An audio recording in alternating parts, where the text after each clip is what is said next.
I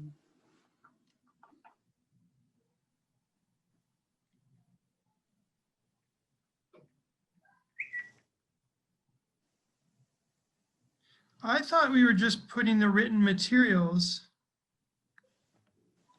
that we were just publishing that. I didn't know that we were reading that into the record.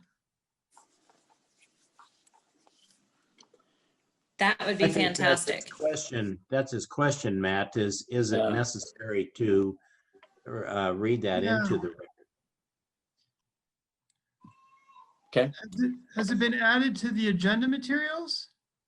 Yes, they were attachments in the agenda.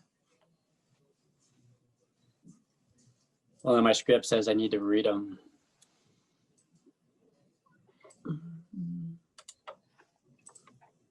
Everybody, all the commissioners have copies of them in their materials?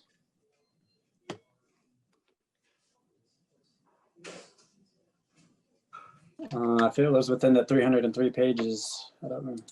I'm going to say yes, they were all, it was part of the attachment. So after the PC presentation, it was submitted comments by HBA, submitted comments by Oakwood, submitted comments. There was a map that was provided, and then there was another map that was provided. Tricia, can you give us a page number?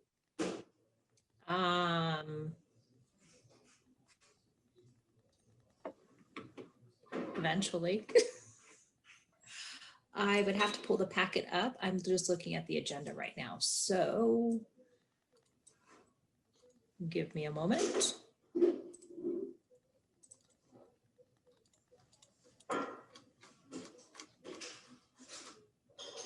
I don't see anything that requires, what I'm looking at is resolution 2020-30, which set forth procedures for these meetings. I don't see anything here that requires they be written into the record. I think my recommendation would be to identify who sent you written comments, identify what materials they sent you, and state that it's been added to the record. So I'll put that back into the city's court then.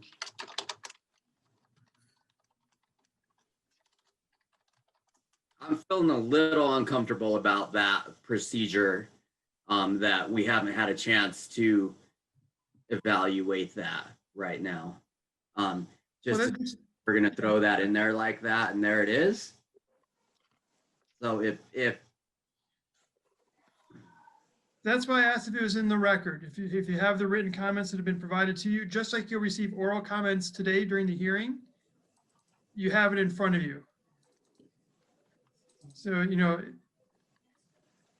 you have the written comments you received in writing, the oral comments you hear during the meeting, you'll hear orally, and they're equal in that regard.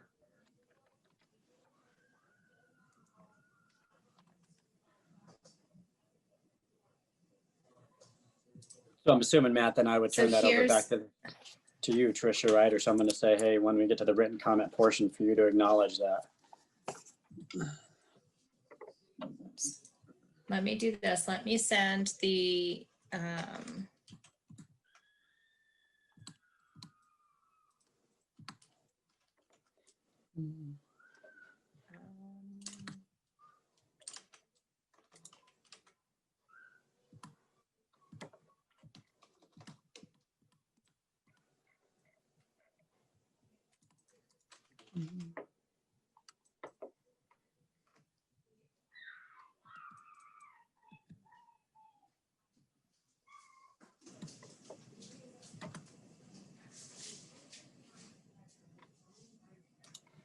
so I just forward you the agenda with the links where you can click on them.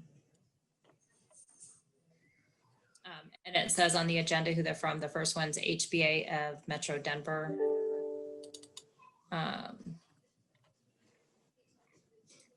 And whoops, my screen went away. Okay. So I could And just then say, Yeah, you've received submitted comments from HBA of Metro Denver, and then submitted comments from Oakwood Homes. Oakwood Homes and Full and Wider, which also included two maps. Okay. On the maps, there was no comment, so it was just a map with outlines. okay.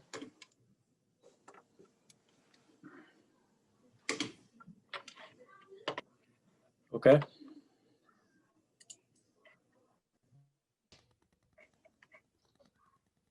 Are we ready to get the party started?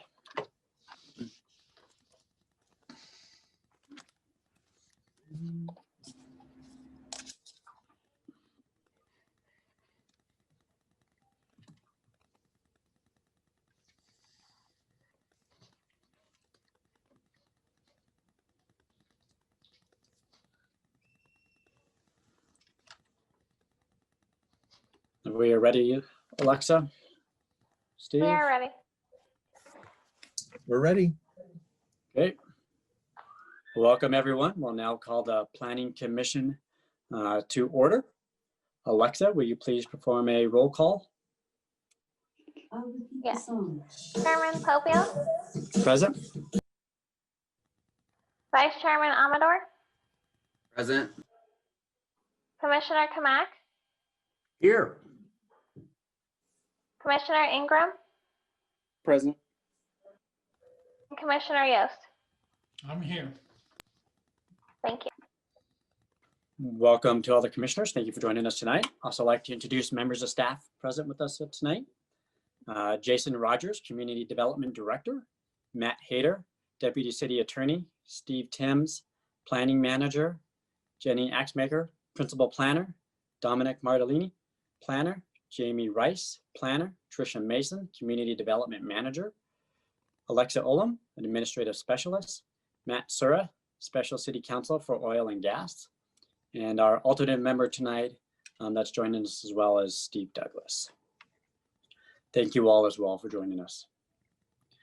Can I ask for a motion for the approval of the minutes from our last Planning Commission meeting? So moved, Mr. Chairman. Thank you. Second? Second. Thank you, Commissioner Ingham. Alexa, can you please take a vote? Yes. Commissioner Yost, Aye. Commissioner Ingram, Aye. Commissioner Kamak, Yes. Vice Chairman Amador, Yes. and Chairman Popiel. Yes. Thank you. The motion has passed for the approval of the minutes, 5 yeses. We will now move on to our case for the evening. Matt, will you please introduce our case? Sure. This evening's first item and only action item on the calendar is a public hearing on ordinance 2266, an ordinance to amend various sections of Article 3 of the city's land development code, modify section 21-5266, and establish a new section 21-6280 as it pertains to subsurface extraction operations in the city. Staff is also requesting to establish a supplemental best management practice document to apply to all oil and gas facilities. Presenting the case on behalf of the city this evening will be Mr. Dominic Martinelli. Thank you. Thank you, Mr. Hayter, and thank you to members of the Planning Commission, and Happy New Year. I'll be giving this presentation tonight. In addition, so our special counsel, Matt Sura, is going to be assisting with this presentation on a few slides, so he may jump in and out. With that, let me go ahead and share my screen here.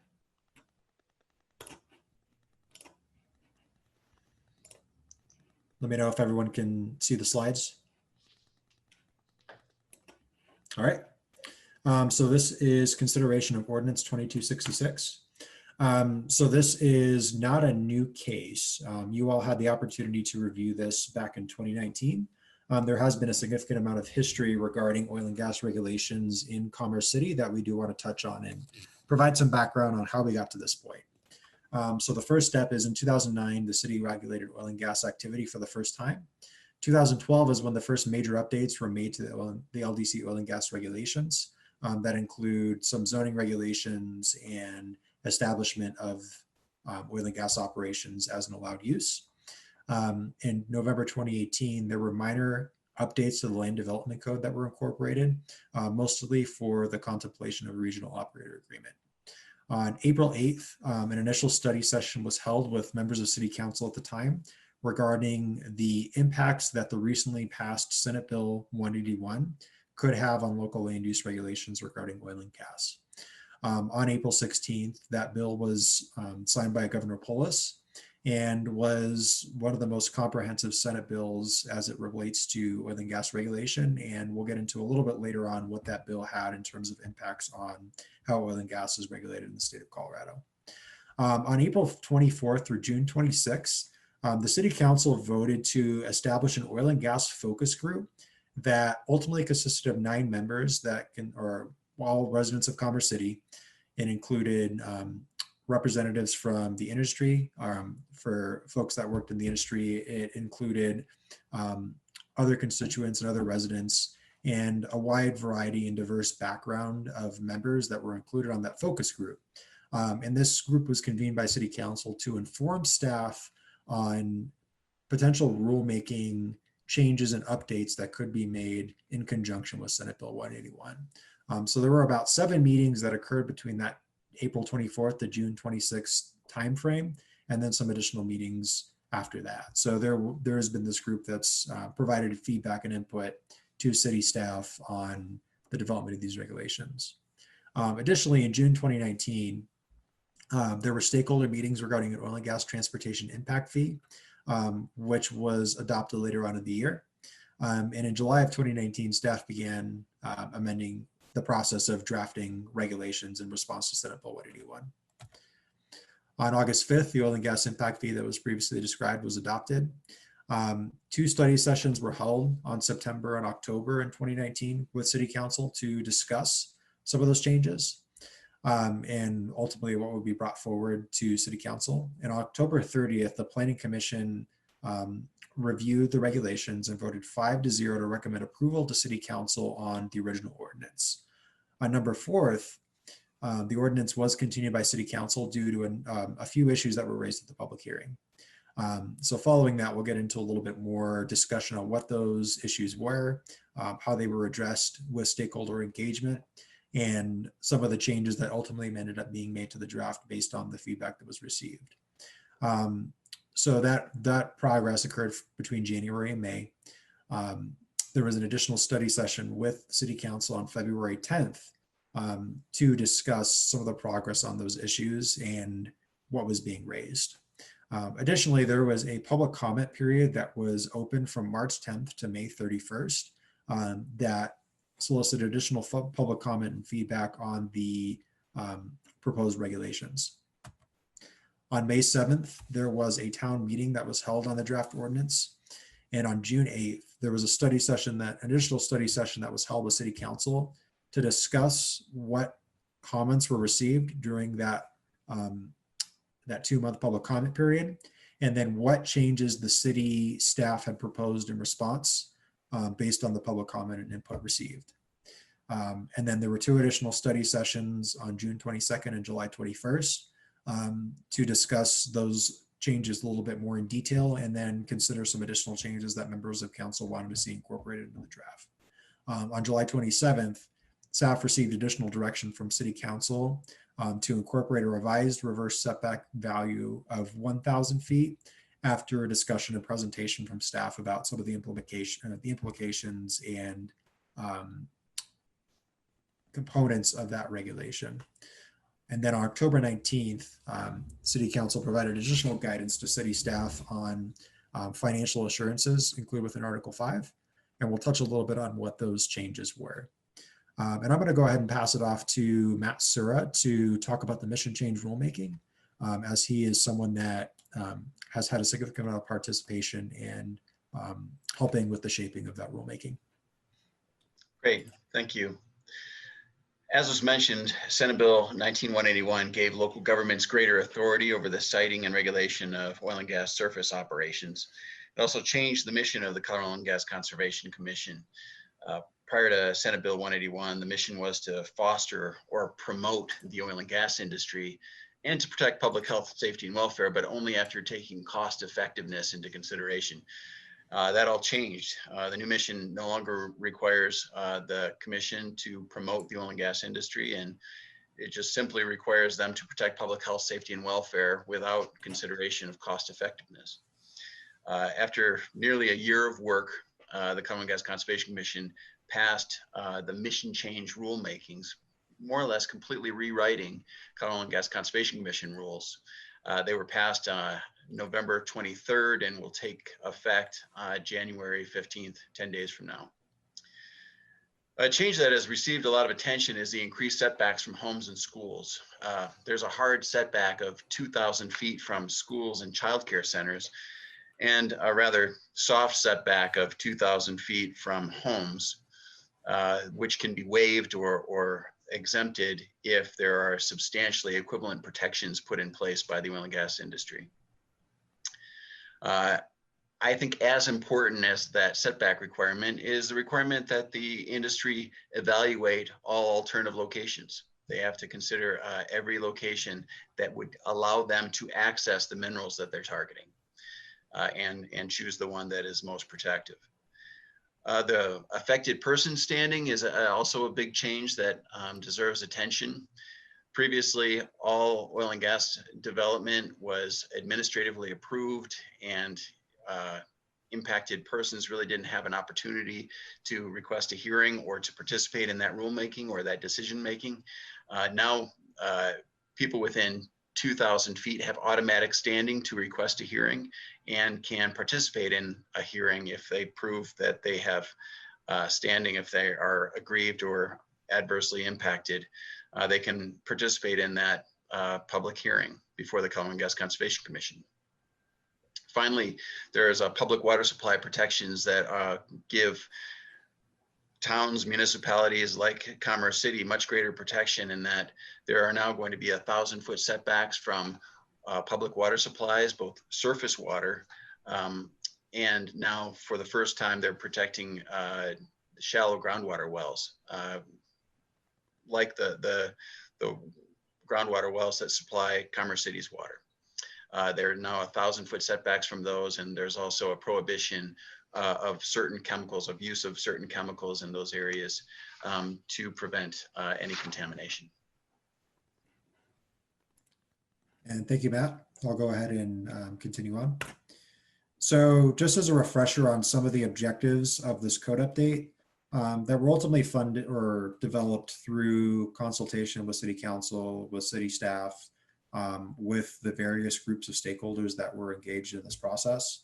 And we'll kind of highlight what those are. So the first one is to amend the city's procedures, requirements, and standards for the submission, processing, review, public notification of, and approval of permits for oil and gas development. So essentially an easier way to describe this is process. So looking at how oil and gas permits are processed and what's necessary and what's the right path moving forward. Establish minimum standards and restrictions for land use and the location of siting of oil and gas facilities, including an initial site assessment, a restriction of to certain zone districts, a prohibition of floodlanes, a distance restriction for oil and gas facilities from certain properties and structures, and distance restrictions for new residential lots from existing approved oil and gas sites. Address impacts to public infrastructure and public services. Address impacts to water quality and source, noise, vibration, odor, light, air emissions, and air quality, land disturbance, cultural and environmental resources, emergency preparedness and coordination with first responders, security and traffic and transportation impacts, and to establish reclamation procedures. Additionally, the direction was to amend regulatory conditions for oil and gas permits and site development standards for oil and gas sites, amend prohibitions on specific types of facilities associated with oil and gas development, amend and establish terms for provision of financial assurances, indemnification, insurances, fines, and penalties, as the City Council deems to appropriate to ensure compliance with Commerce City's regulations, establish regulations for the inspection of oil and gas operations and the enforcement of city regulations, authorize and adopt a standalone regulatory document for best management practices, and establish and amend definitions in the city codes. And to provide a little bit of additional context on this, the code as it reads today does have some provisions in place for some of these items, but ultimately the draft that you're all reviewing today significantly increases the protections for residents of Commerce City in terms of health, safety, and welfare in the environment beyond what is currently included within the regulations. And a lot of the proposed regulations that are here are from the land use, additional land use authority that was granted to local governments through the passing of Senate Bill 181. So the current, just a brief overview of the current code process. That current process is an administrative review. Current land use regulations allow it in all standard zone districts with an oil and gas permit, and they must meet all the use requirements contained within Land Development Code Section 215266. They primarily focus on surface use impacts. Within this code that currently sits today, all operators are required to sign an extraction agreement as part of each oil and gas permit. And then a regional operator agreement is an optional step that operators can take. So as you all remember, it's been since November 2019 since you last saw this case. There has been a lot of activity that's occurred, and we did go over what some of those developments were. But just for clarity, and given that Planning Commission may not have the most context on what some of these changes were and how the process unfolded, these next few slides really intend to provide clarity as to what specific changes are in this draft versus the draft that you saw last time. So this is intended to be a comprehensive look at the changes. You've also, within your Planning Commission packet, received clean versions of the document, which show how the document will read ultimately upon adoption, and then red lines from the existing code. So the first change between what you all are reviewing today versus what you reviewed in November of 2019 is process. The approval process was changed from a two-tiered approval process to all oil and gas permits requiring approval by City Council. There's been additional considerations for setback. There is an additional setback of 1,500 feet if an oil and gas facility is within 10 or more homes, or from a high occupancy building unit, which can be a hospital. It could be any sort of facility that's a large gathering space or congregation. The rec center could be one of those facilities too. Some sort of commercial or residential building where there's a large concentration of persons. Reverse setbacks. The original reverse setback that you reviewed included a proposed value between 300 to 500 feet, depending on the facility size. Based on study sessions that occurred with City Council, that reverse setback was increased to 1,000 feet. Setback measurement, there was some additional clarification that was provided based on stakeholder comments of making sure it's clear to everyone how a setback is measured. And the clarification was added that for both regular and reverse setbacks, they're measured from the edge of the production site, which is basically the edge of the production facility. So during oil and gas development, there's a number of different phases that a facility will go through. There's a drilling and completion phase where all of the wells are drilled. And then after that time, once the well goes into production, there's an initial reclamation that occurs where the size of this facility is scaled down a little bit. And then there's permanent fencing and landscaping, and typically a berm that's placed around these facilities. The setbacks measured from that distance to the property line of an adjacent property. There were some additional, and part of this too is, this is the definition that the Colorado Oil and Gas Conservation Commission has adopted for setbacks. So we have it labeled as production site, but that definition is synonymous with working pad surface, which is terminology used by the state. Gathering line regulations. There's a requirement for the removal of gathering lines. So this was essentially something that was placed in there in the original draft and has been removed due to the potential inability to regulate that provision. There's also been what's called a modification of oil and gas standards. So it's sort of a, you can think of it as a variance that's not approved by the Board of Adjustment.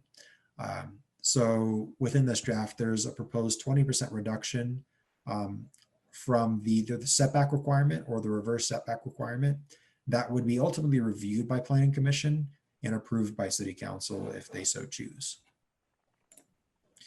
Financial assurances is the next item, and that basically raised the assurance amount to $90,000 per well, tied to the consumer price index starting in January 2021. There's a limitation on the bonding types to ensure that the bonding amount covers the plugging, abandonment, and reclamation of well sites and other minor changes. So in the initial draft, it was, I believe, $86,000 per well. And based on additional research, that amount was increased to $90,000 per well, and additional language was put in there to ensure and clarify that financial insurances cover the plugging, the abandonment, and the reclamation of a well site. Cumulative impact. So this was one of the major areas that was taken up in the CRGCC mission change rulemaking. There's been some additional language added that requires operators to assess the cumulative impacts of air and noise that will come from proposed operations. So looking at the cumulative impacts of air from all of their proposed facilities in the city, in addition to some of the ambient conditions, that applies for noise as well. There's been some changes to definitions that includes significant cleanup and additional context added to existing oil and gas terminology. Addition of the term cumulative impact, drilling and spacing unit, gas storage well, oil and gas location, public water supply well, surface owner, surface use agreement, and working pad. And then one of the other provisions is chemical disclosure. There was clarification added stating that the city would not be requesting proprietary information or information that it could not otherwise request regarding chemical disclosure with an oil and gas permit. One of the changes here is the initial assessment process as well. So this is something that we talked about in depth last time about sort of the alternative location analysis and how that plays into applications that can be submitted. There were minor changes to the evaluation criteria in the initial assessment process. And then there's an inclusion of the provision for the director to potentially waive. So in the alternative site analysis, there's a requirement for an operator to propose a minimum of 3 potential locations for a well site. If there's extraordinary circumstances where it's reasonably determined that there are not at least 3 available locations to place an oil and gas facility to target subsurface minerals, the director has the ability to potentially waive that requirement for 2 out of the 3 locations. There's been some changes to permit lapse and forfeiture. This was one of the issues that was raised during the November 2019 City Council meeting. So there's now a 3-year lapse period or terminus with the COGCC 2A permit issuance. There's been the inclusion of a process for permit transfer review and approval, where essentially the city will review so if there's a transfer of operators from an approved oil and gas permit, essentially there will be a staff review where staff reviews the operator's ability to comply with regulations, demonstration of adequate insurance provisions, remediation of any non-site compliance, and then a 90-day duration. So if you are granted an oil and gas permit, there's a 90-day period before you can transfer that permit to another operator. Fines and fees. There was a removal of the requirement that an operator pays duplicative fines to the state and the city, and then clarification of the minimum municipal fine amounts to be consistent with the Colorado Revised Statutes and the addition of a consumer price index escalation.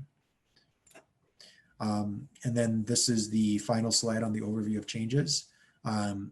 There was a provision requiring at least 1 neighborhood meeting for all oil and gas permit applications. Depending on the complexity and aspects of an oil and gas permit, there may be additional required, but a minimum of 1 neighborhood meeting is required for all oil and gas permit applications. There was a modification made to the draft stating that a request rather than require plugging and abandonment of certain wells due to state preemption on regulation of downhole activity. So this is something that was previously in the draft as a requirement, and it's now rather a request. There were some additional requirements regarding air quality monitoring. There was a change in the notification period for SUMA canister deployment. So I could talk a little bit more in depth about this later on, but in the event of some sort of exceedance or anything like that, a SUMA canister is deployed in the area to try and get an understanding of what sort of VOCs or potentially hazardous air pollutants might be present and at what levels they are. There's a requirement now, or in the draft, there's a requirement that within the deployment of a SUMA canister, the city needs to be notified within 1 hour. There's also a modified requirement for the monitoring of specific volatile organic compounds and hazardous air pollutants to review a specific monitoring plan with a range of potential pollutants to be measured, and continuous monitoring for well sites within 1,000 of a home may be required for the lifetime of the well. So regarding air quality, this is understanding that every oil and gas location is unique.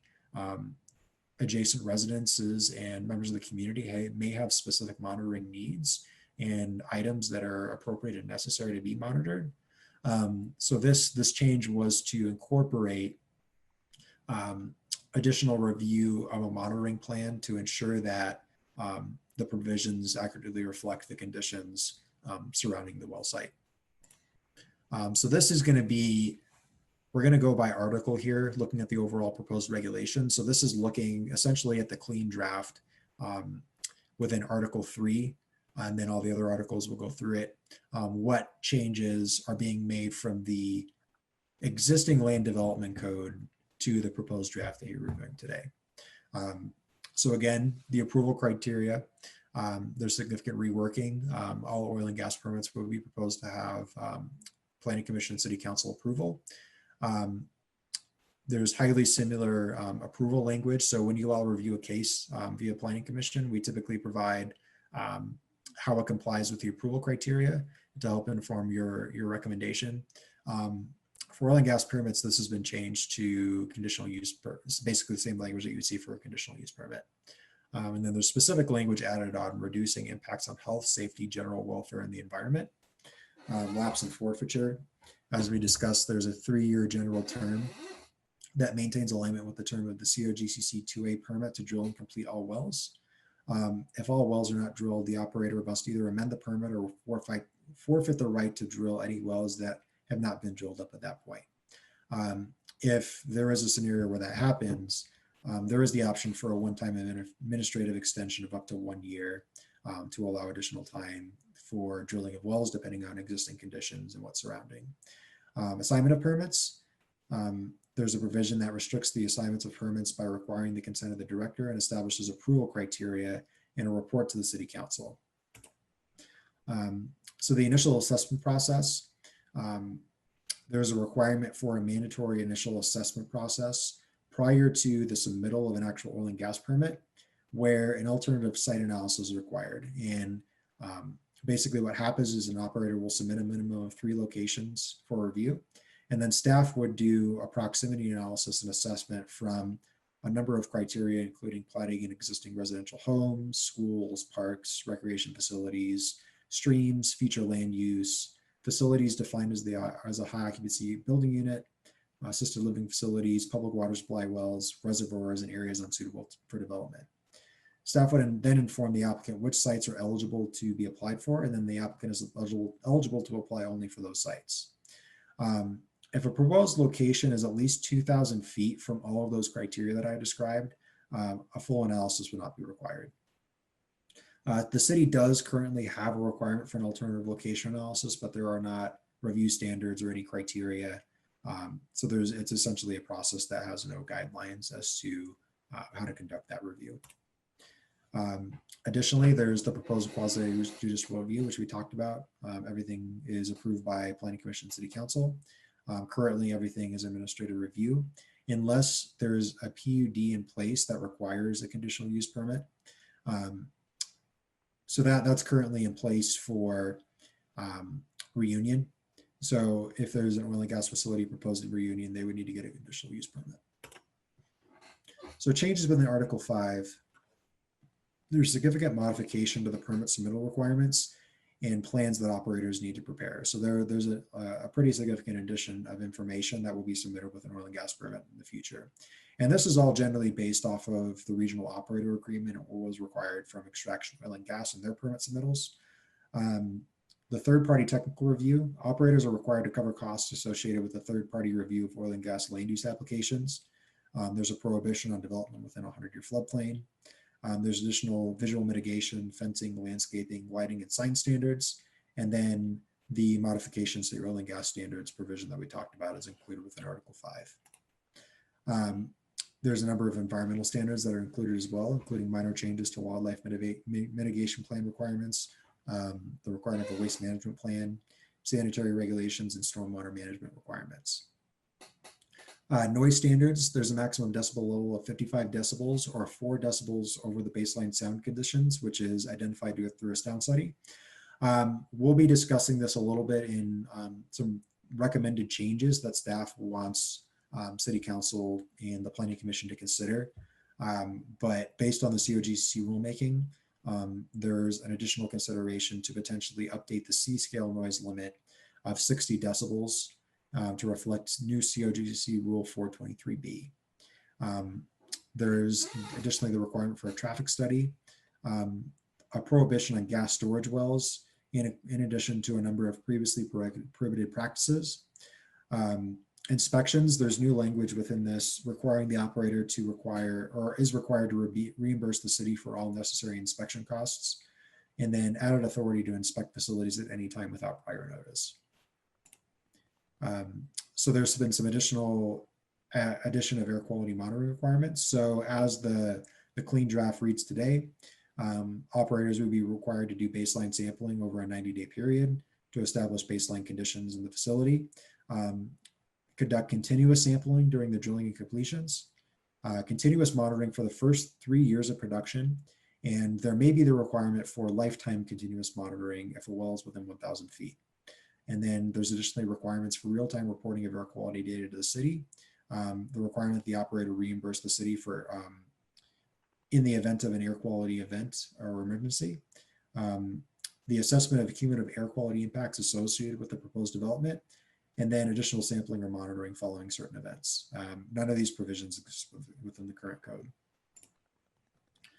In terms of setbacks, there's a minimum setback of 1,000 feet from any of the following uses: any residential use or platted residential property, any public park or public recreation facility, not including trails or city designated open spaces, outdoor venues, playgrounds, permanent sports fields, amphitheaters, or other similar places of outdoor public assembly, senior living or assisted living facilities, public water supply wells, and reservoirs.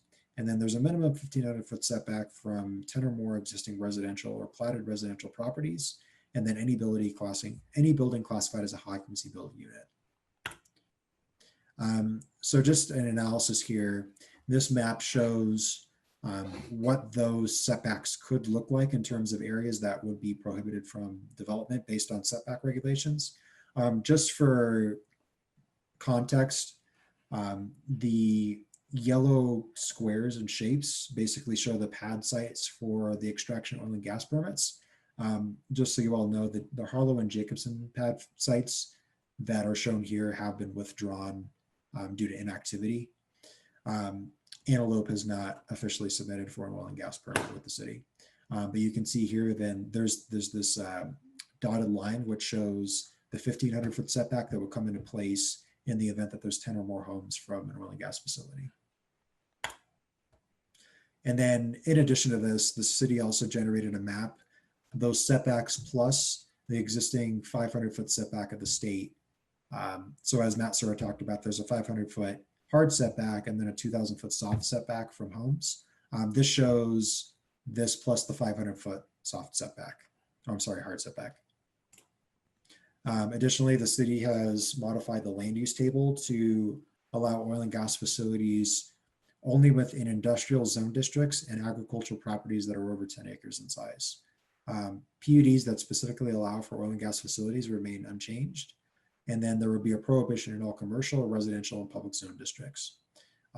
Currently, they're allowed in all districts except public, subject to an alternative site location analysis. And then for context, this just generally shows a zoning map of the Northern Range, so you all can get some context of how that would play out spatially in the Northern Range.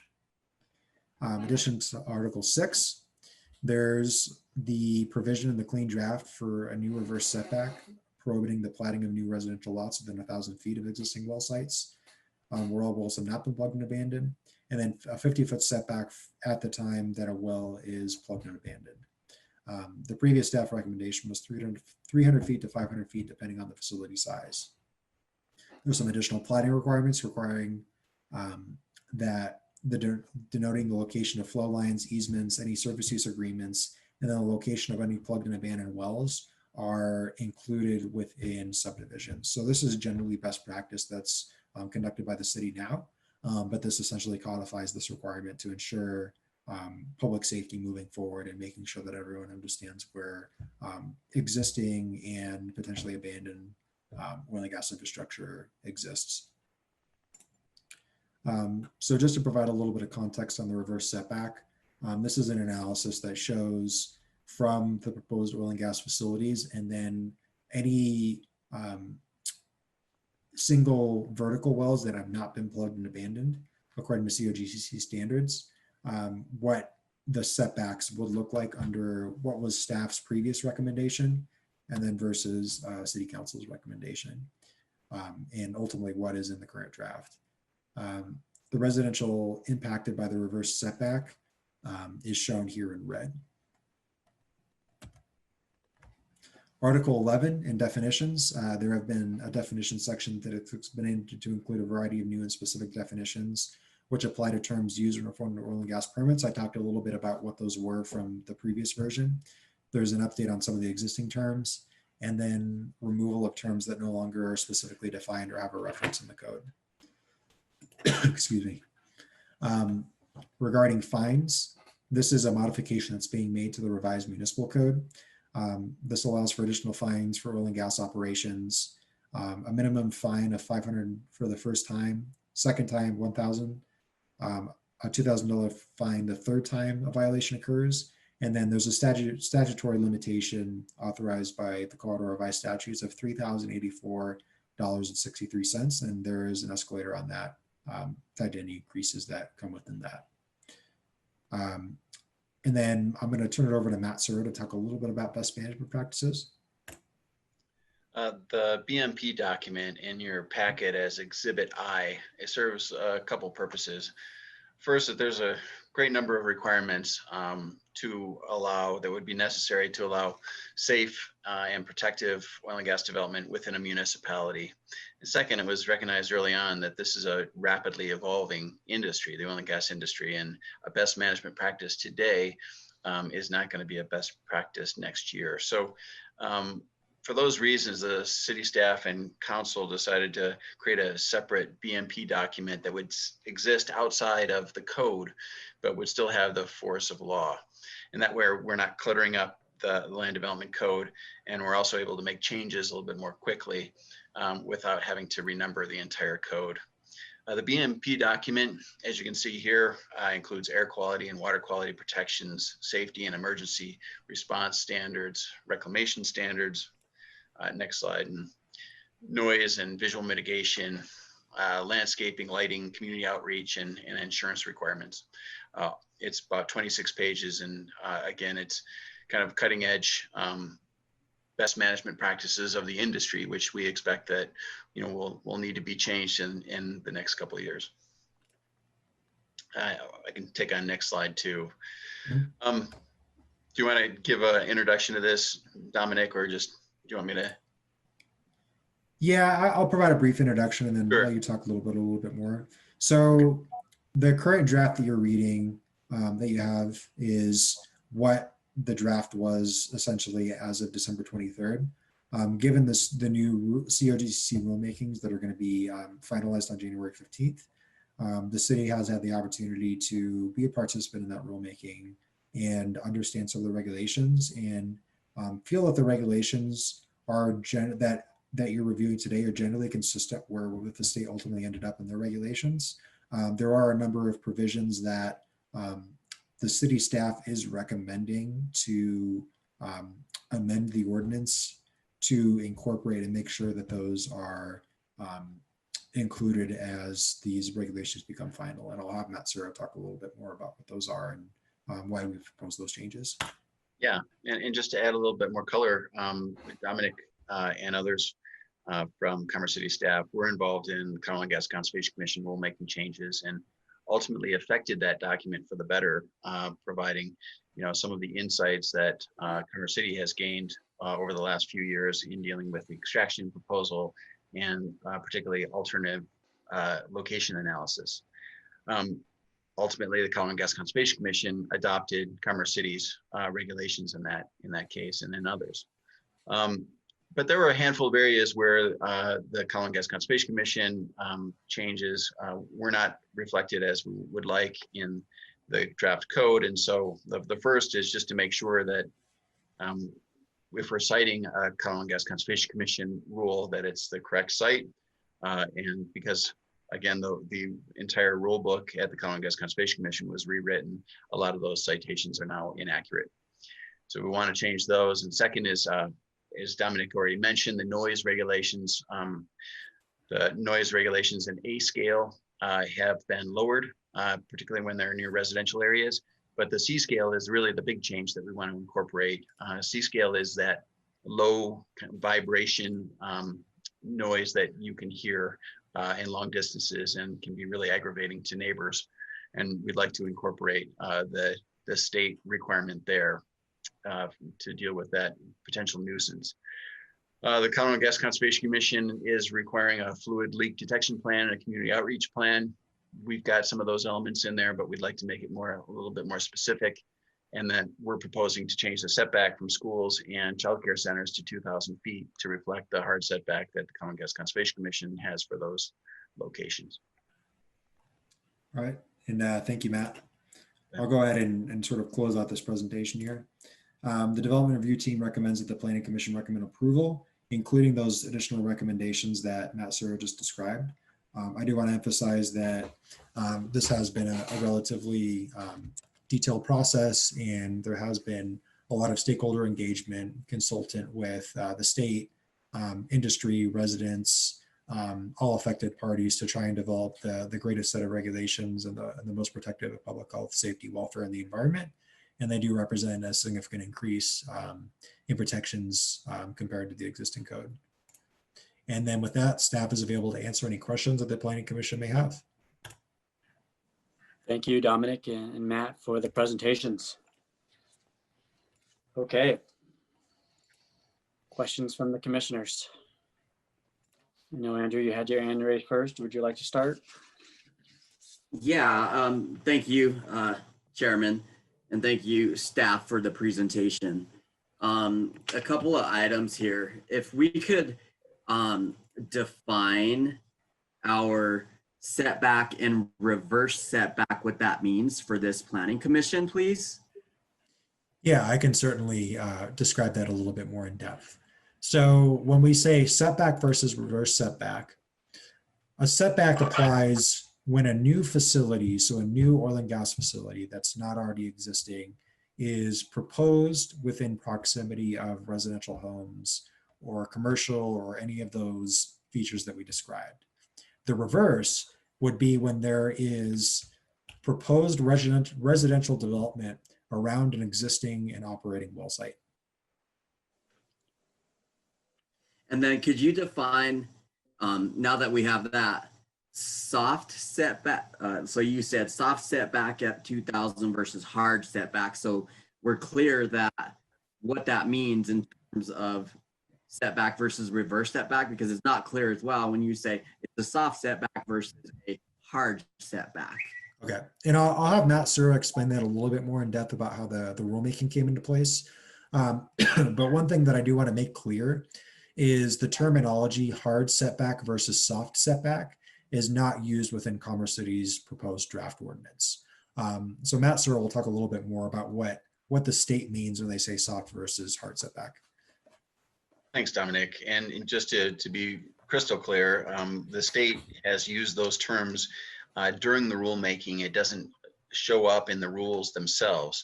The hard, strict setback is similar to what has been proposed by Commerce City, in that there is a setback, and we're expecting for the most part that will be adhered to.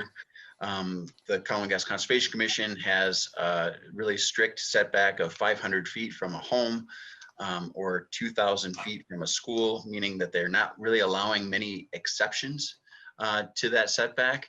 And then they offer a setback of 2,000 feet from homes, but they allow all sorts of exceptions, including considerations of whether or not there's alternative locations, whether there's best management practices in place that are going to eliminate some of the concerns by potential landowners in those areas. Nuisance concerns are dealt with. The local government's disposition on that application, whether or not the local government has approved it or not, all of those are weighed by the Colorado Gas Conservation Commission, making it more of a squishy setback. It's more of a soft setback that can be altered. And you can ultimately, before the Colorado Gas Conservation Commission, get a location approved that is less than 2,000 feet from a home. So now that you've provided those definitions, can you further define I know staff has made a number of recommendations on the distance now, right? In addition to changing those with the new kind of conformance that you're applying to. So can you define, I know that you're making the recommendation of now 2,000 feet from schools. I saw earlier there was in addition to a 1,500 of what the Colorado Oil and Gas Commission had. So are you saying that now it's 2,000 plus the 500? Or can you provide some clarity on the length for both? Yeah, so I'll actually, just in terms of clarification purposes, to make sure everyone is crystal clear on how this is being proposed, I'm actually going to go ahead and just show a clean version of the draft here and basically look at how we're proposing. So that we'll talk about this in terms of normal setbacks first. So as we described, this is the setback from a new oil and gas facility to existing conditions. So we're basically stating it as no oil and gas production site may be located within 1,000 feet of any residential use or platted residential property. So this is an existing residential use or a residential lot that's formally gone through a subdivision plat. It has a formal legal description. Any public park or public recreation facility, not including trails or designated open space. Outdoor venues, playgrounds, permanent sports fields, amphitheaters, or other similar places of outdoor public assembly, senior living or assisted living facilities, public water supply wells and reservoirs. And then at the time that there's, I'm sorry, I scrolled a little bit too much there. If there is a proposed oil and gas facility that's within 1,500 feet of 10 or more existing residential or platted residential properties, or any building classified as a high occupancy building unit. So at the time there's a new facility proposed near 10 or more homes or an apartment complex or some place of large public assembly or gathering, then that setback will be 1,500 feet. And then no oil and gas facilities in a floodplain. And then there's the description in some bullet D that talks about how that measurement is conducted. And then there's a little graphic and image showing how that's conducted. Okay, so it's not an addition, Dominic. It's 1,000 to 1,500. Yes, that's correct. And then the provision is also included within the draft for potential modifications, which do have relatively stringent and heavy approval criteria, but ultimately the decision will be in the hands of Planning Commission and City Council. Dominic, are Dominic, you I'm able curious. to blow that up a little bit? So when you're showing that on the screen, it's extremely like I don't know, a 3-point. We can't even see it. At least I can't see it on my monitor. And so if you could just zoom in a little bit. So yeah, there we go. Perfect. Okay. So I'll just kind of zoom in here. So are we all good with that? I can see it pretty good. Yeah, Okay. I can see it. So this is a diagram and an image showing how that measurement's conducted. Dominic, does that have any effect on building permits that have, been contemplated? Maybe the PUD has been discussed but not gone through, things that are in the hopper, we're growing fast. Are these affecting, especially in the reverse setback, are they affecting anything that's in the hopper at this point? So the way that this would apply is as it applies to the reverse setback, this essentially applies to the new platting of residential lots. But if you look at it, if you look at the setbacks for the reverse versus the regular, there's not an instance where you're going to be having a new facility exist within 1,000 feet of residential units unless Planning Commission and City Council choose to approve a modification. But ultimately, this is at the time that a new plat exists. So we're talking about the platting of new residential units. Ultimately, if there's an existing residential lot within the reverse setback or anything of that nature, our understanding and based on the reading of the draft is that there wouldn't be a restriction on building permits issued. And is the reverse setback, Dominic, is that 1,000 straight across? Those are asterisks with that as well. 1,000 feet is the reverse setback, and it applies only to residential. I'll go ahead and pull up Article 6 so you can see how that reads as well. And then as you go and you look in the packet, so this is Exhibit G. And then I'll go ahead and share my screen here again. So the way that this reads is, so for permitted or existing well sites where all permitted wells have not been plugged and abandoned in compliance with all applicable COGCC standards and regulations, no new residential lots may be platted within 1,000 feet of such site. And then the sub-bullet below it explains that that measurement is conducted in the same manner as the normal setback. So basically what this is saying is that that reverse setback is in place until the time that a well is plugged and abandoned. So this is a setback that applies once they start the drilling completions and then while it's in the production phase. But they have to go through a relatively rigorous plugging and abandonment process with the state. And then once that well is plugged and abandoned, then there is an additional allowance of putting homes in at a closer distance once it's not an operational and functional well. Regarding the Your- setback in general, if I understand what you said previously, it's measured from what the final area is once the well is done and everybody has left. Is that correct? No, that is actually not correct. So the way that that is measured, and I'll kind of explain it a little bit more. So there's multiple phases to oil and gas development. The first one, so let's just kind of take an example where we're talking about an empty field or anything where there isn't a facility. So you have your permit, you go in, and then there's an interim phase where there's a production site or there's a project boundary that's larger than what the site is ultimately going to be functioning as. So they basically do grading and they make the site a little bit larger because there's more activity occurring at that time. The drilling and completions phase typically consists about up to 80% of the nuisances.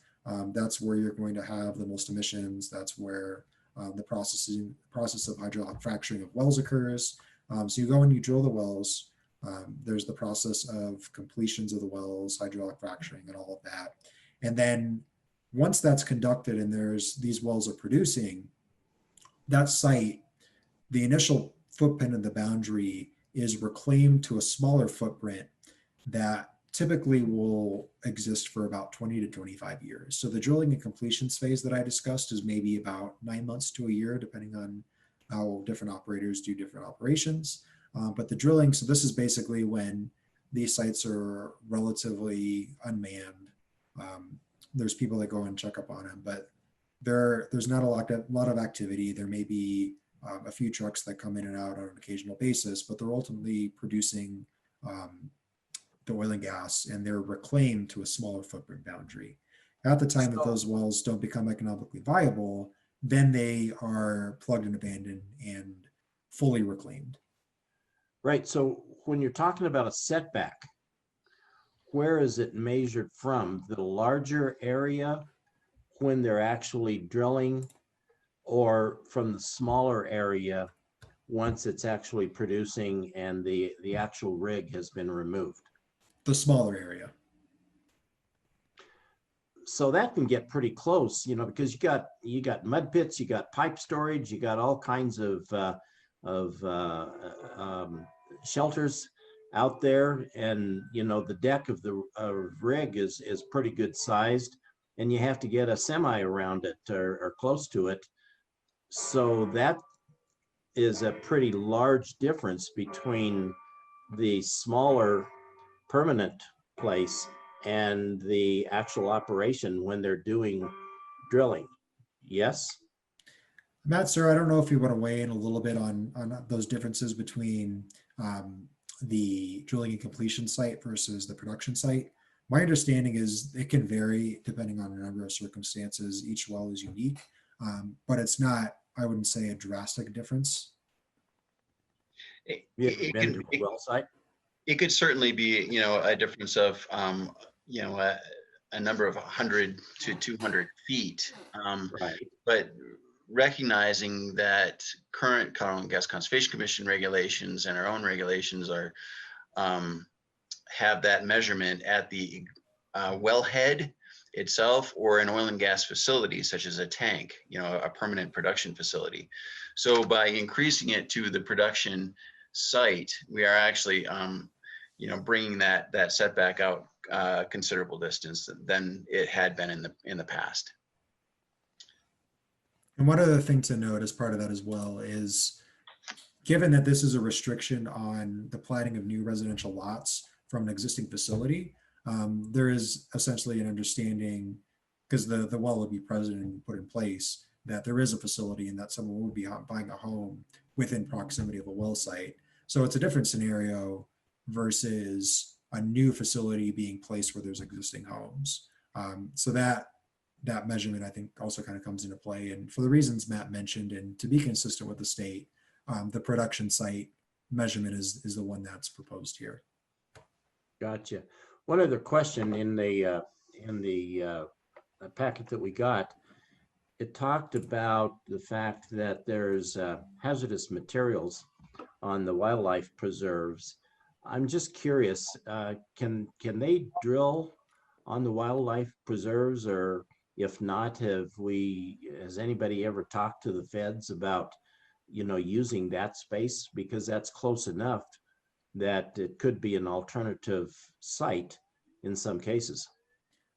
So in conversations that staff has had with the Rocky Mountain Arsenal and U.S. Fish and Wildlife Service, there has been discussion about whether or not mineral rights that exist within the Rocky Mountain Arsenal could ever be developed.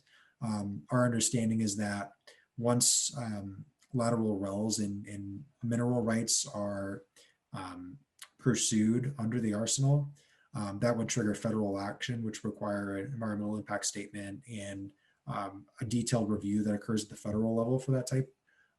And from the discussions that have been had, there has not been any leasing of minerals owned by the U.S. military service as it pertains to the Wildlife Service. And it doesn't sound like there's any interest in that occurring in the future, given the strict regulatory process that would need to be undergone to lease minerals for that facility. One final comment for me on your best management practices document. That's great.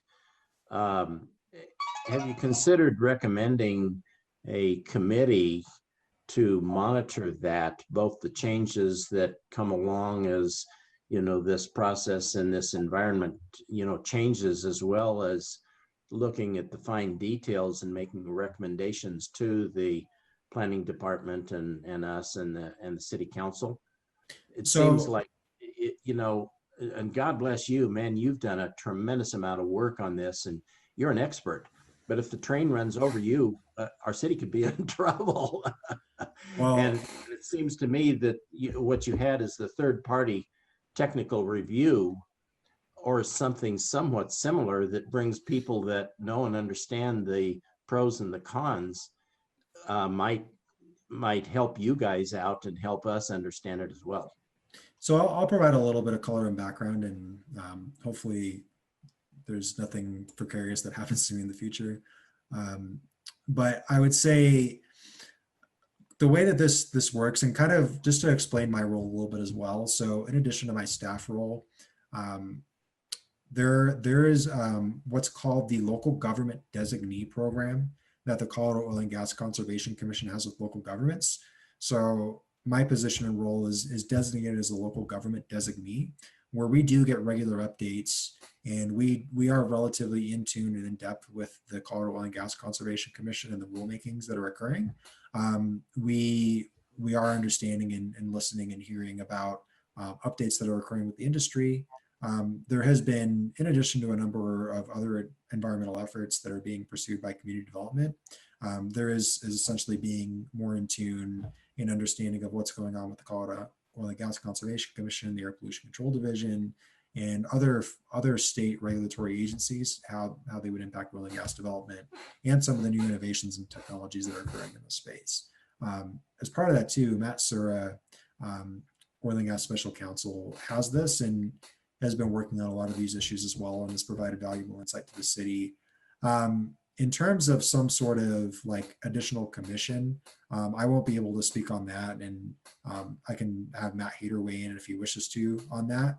But as part of this too is we're constantly listening, we're constantly hearing what's going on, in attempting, and the reason that this best management practices document is included as a separate document from the land development code is to focus more on adopting and kind of looking at that document on a 1 to 2 year basis, because things are changing quickly. Things are changing quickly in the air monitoring space. Operators are coming up with new and innovative practices on an annual basis. So this is a document that we do see as not a static document, but an evolving document. And that's why it's listed separately from the land development code. But it has no teeth. Is that what you're telling me? No, it's incorporated by reference. It's absolutely enforceable, and it is law. It's just not within the land development code, just to make it a little bit easier to go back and revise on a more frequent basis. Understood. I have a question about the application. So you said when an oil and gas producer wants to come in and apply for a new application, they have to pick, they come in with 2 to 3 sites. Is that correct?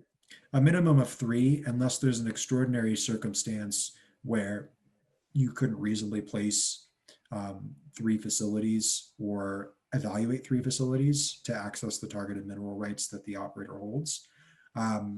So it would be 3 sites. It would be sort of an example and an exercise in looking at where these facilities are from a number of facilities. And generally the best sites and the most protective of health, safety, and welfare are the ones that would be eligible to move forward for permit approval, or I'm sorry, permit submission. What would be the caveat that would say, okay, well, you only have to bring in 1 site? We don't know specifically, like, I don't have a specific example for you, but it's trying to, in terms of writing and developing code language and trying to come up with rules and regulations. The city's not going to be able to encounter every circumstance. And this is essentially to protect and make sure that there aren't circumstances where it's unfairly excluding the ability to submit an application based on the inability to actually develop or to contemplate 3 potential sites.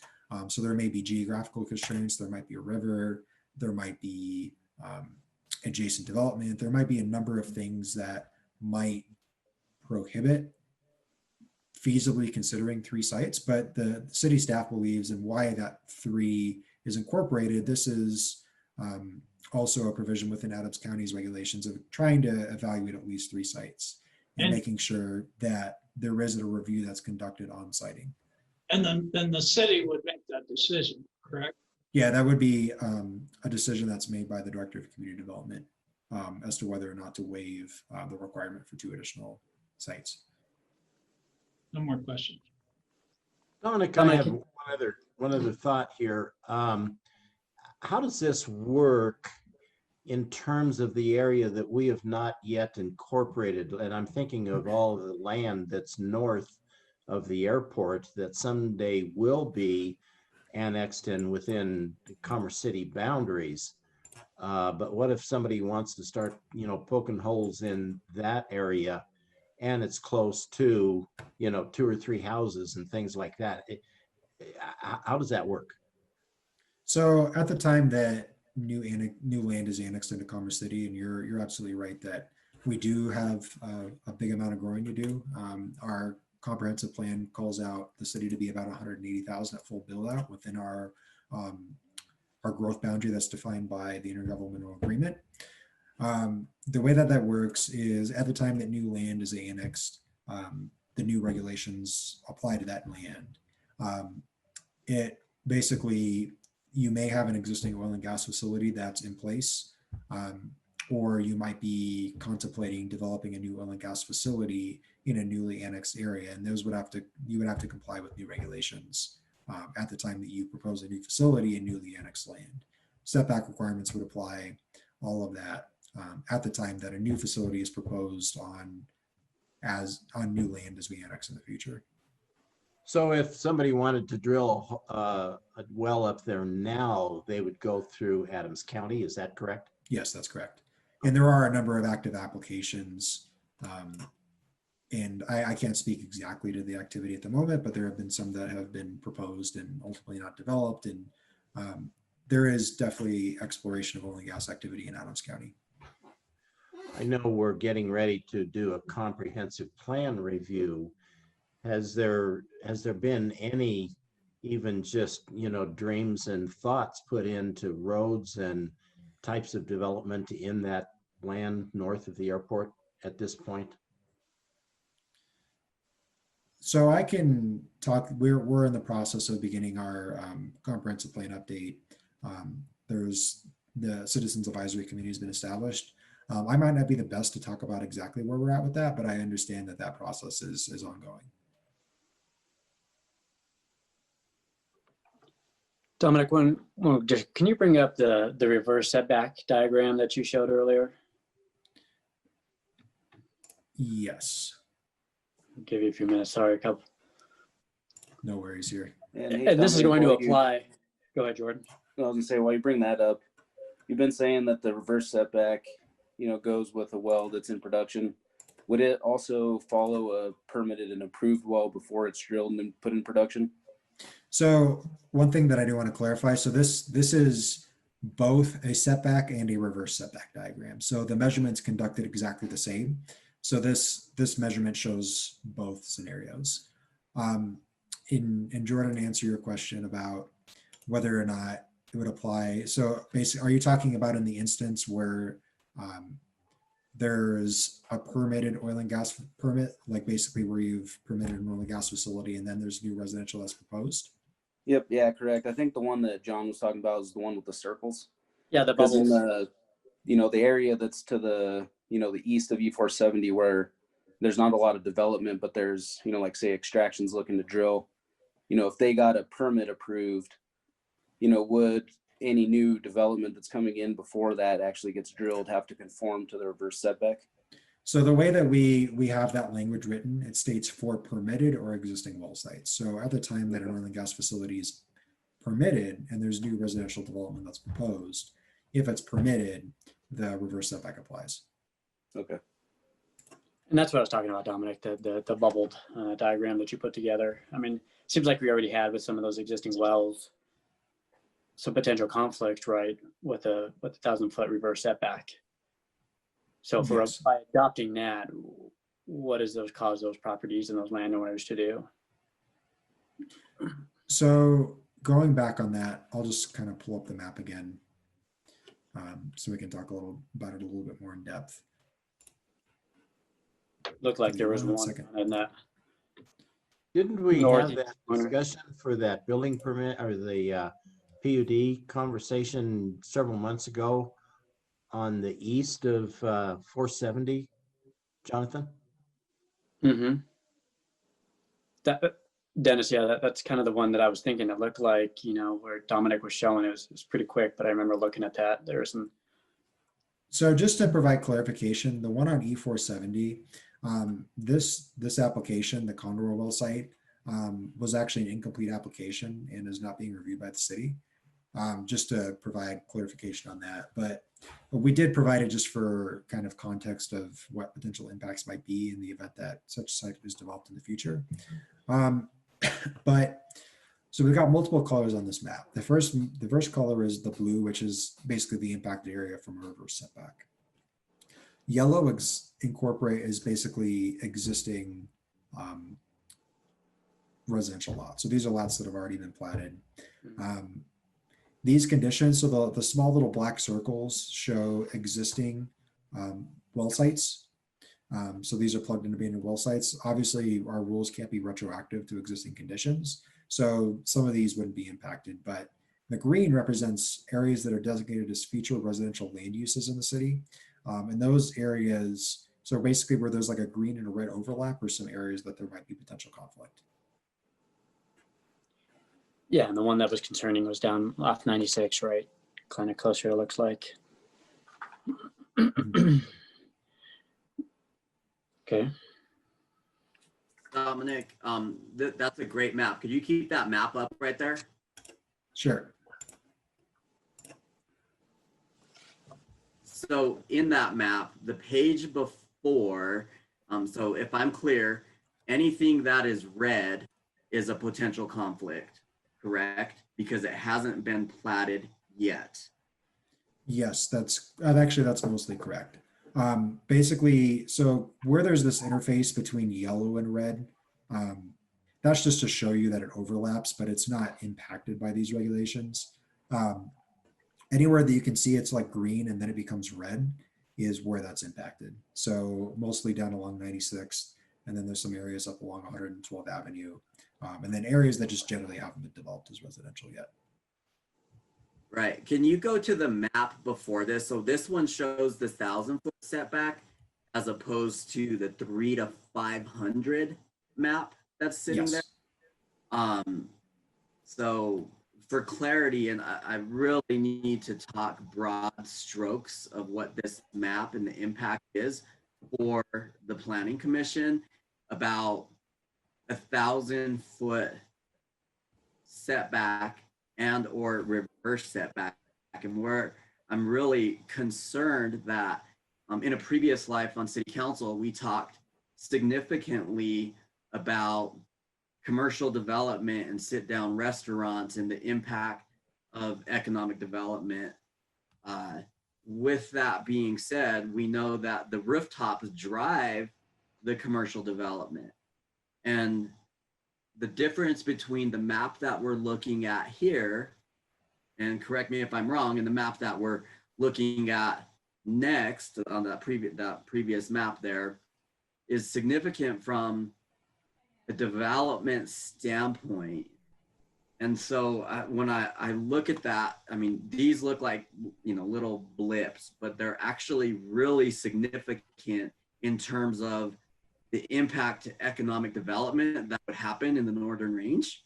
So I'm not here to say yes or say no about the impacts. I'm just flagging that this 1,000-foot reverse setback is a big deal.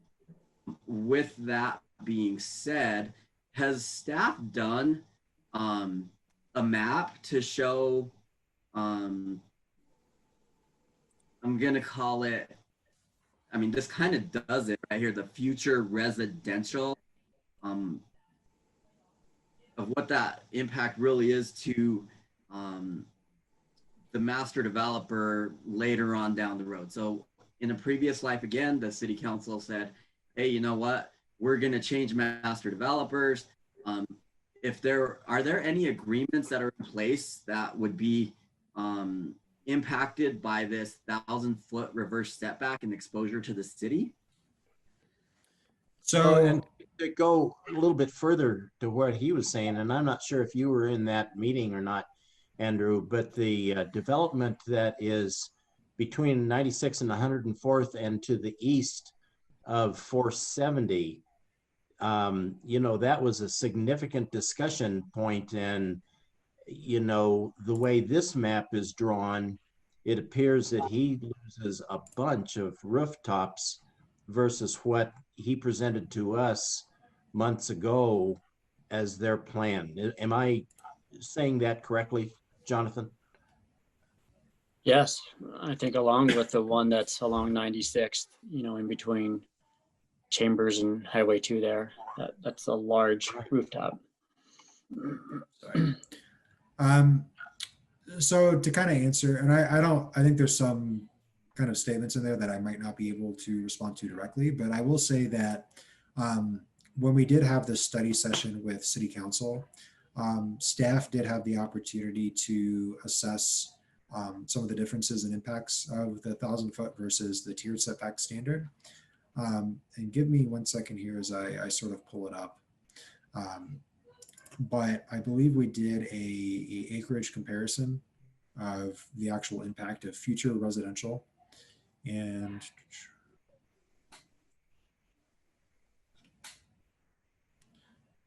give me 1 second here, I apologize.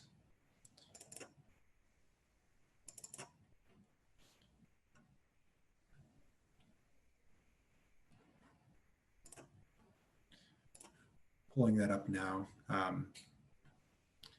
We did generate some numbers, and I'll go ahead and share my screen here, or actually may not be able to do that. But what we looked at is under the staff recommendation originally of 300 to 500 feet, the impact would be 69 acres versus 363 acres that would be impacted by a 1,000-foot setback.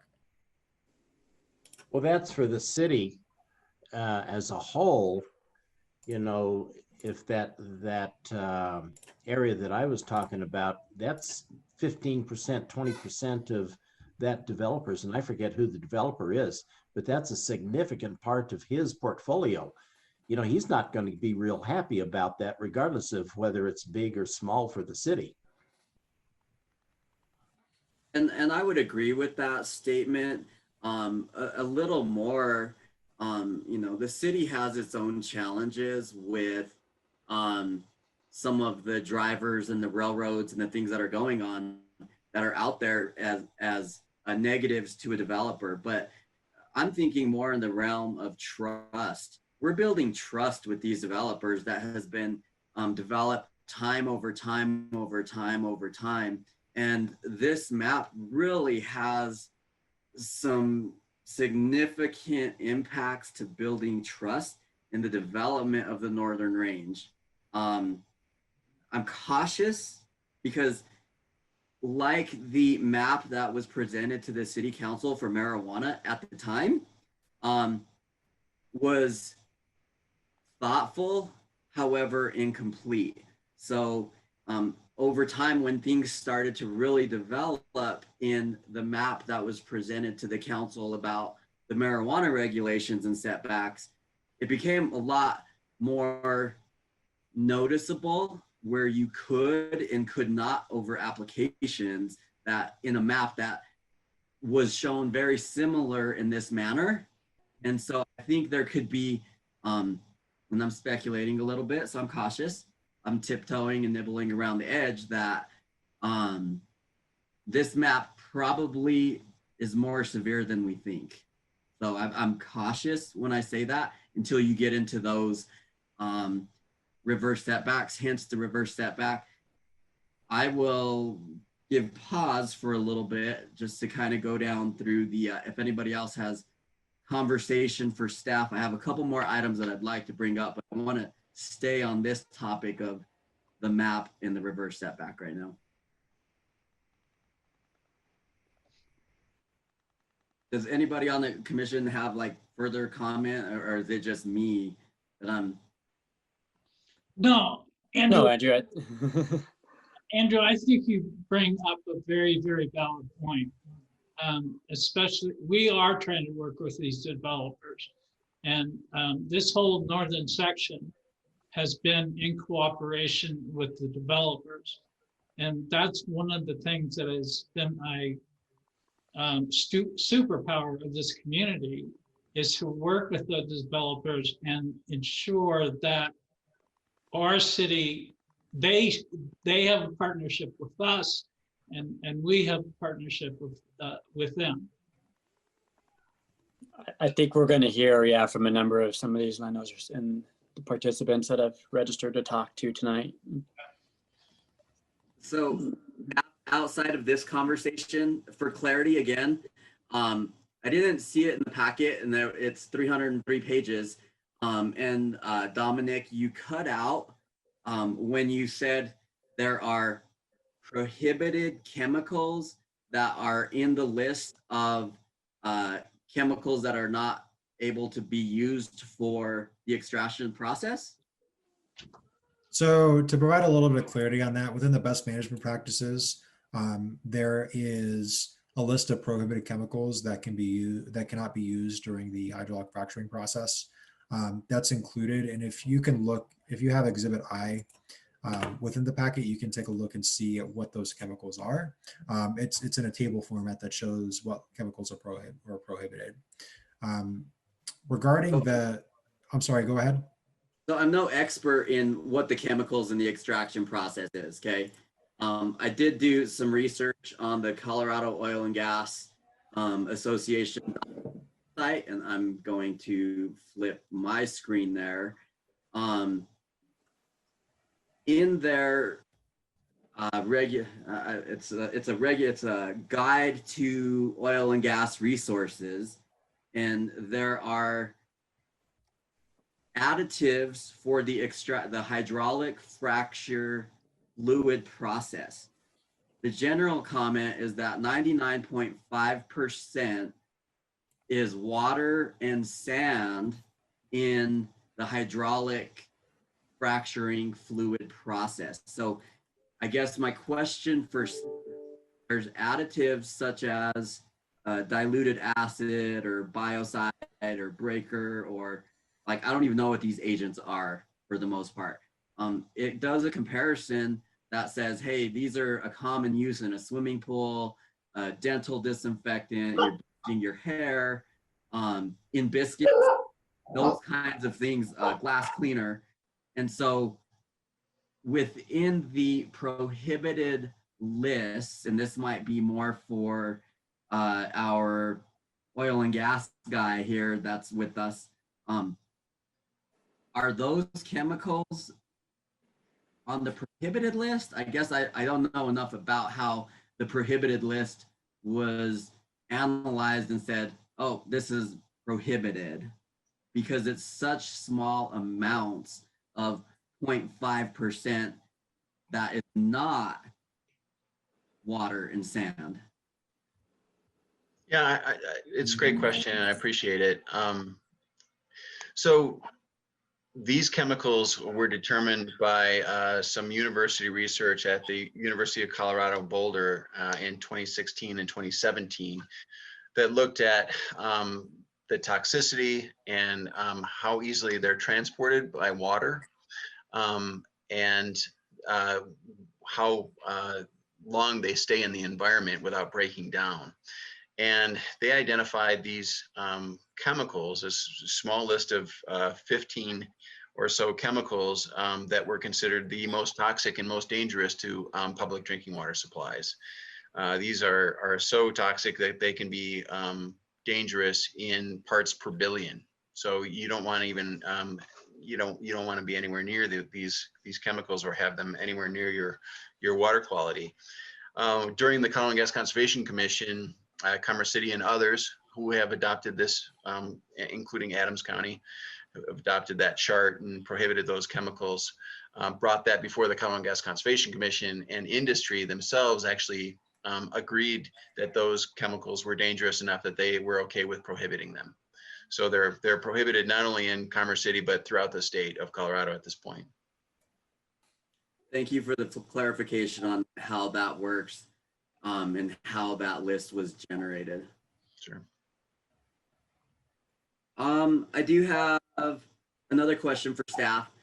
So I'm rarely a fan of time limits in obtaining permits when you got to deal with multiple bureaucracies. And so right now we have as a condition that if your lapse period is 3 years, 3 years from the beginning of what? The application to the city, and then maybe with that being said, I'm going to go out on the plank again and say, what does staff think the timeline would be just in the city bureaucracy to get that permit so that it doesn't lapse? Because the clock is always a real factor, and if there are a whole bunch of different conversations back and forth, that could lead to a long time. But I also understand, as in the marijuana ordinance as well, that the reason that some conditions are put in there in regards to time is that people will hold a site forever and ever and ever. So I guess the question is really about, what is the time period and when does the clock start from that lapse of a 3-year period? Yeah, so I'll provide a little bit of background on that. The way that this would work is the 3-year lapse period would begin at the time an oil and gas permit is issued and necessary building permits are issued. So it's not, the 3-year lapse period isn't starting at the time they submit an oil and gas permit. That's at the time that there's an approval. There's concurrent permits working at the state level as well as the city level. And there's essentially an understanding of that. And then at the time that the COGCC permit is issued, it would become terminus at that point. The reason there's a limitation of a 3-year period is partly, a lot of this is related to the residential interface and development interface for oil and gas facilities. If there's not some sort of timeline that's put in place, there's been circumstances and examples throughout the Front Range of permits that have been issued and that have held up residential development without some sort of lapse period. So eventually, so if you are permitted for a 24 well facility and you're able to drill 15 of those in the 3-year period, that's ultimately what you would be allowed to move forward with. So this is trying to ensure that future residential development isn't constrained by issued oil and gas permits. In the event that, so let's say the reason we have this additional 1-year term that's proposed is, let's say that you have an oil and gas permit that's issued and your 3 years go by and you only get 15 out of the 24 wells. If no new residential development has occurred adjacent, it might make sense to allow a 1-year extension for the completion of the rest of those. But if you're at the end of 3 years and there's homes right up at the edge of that 1,000 feet, that might not be a circumstance where that extension is granted.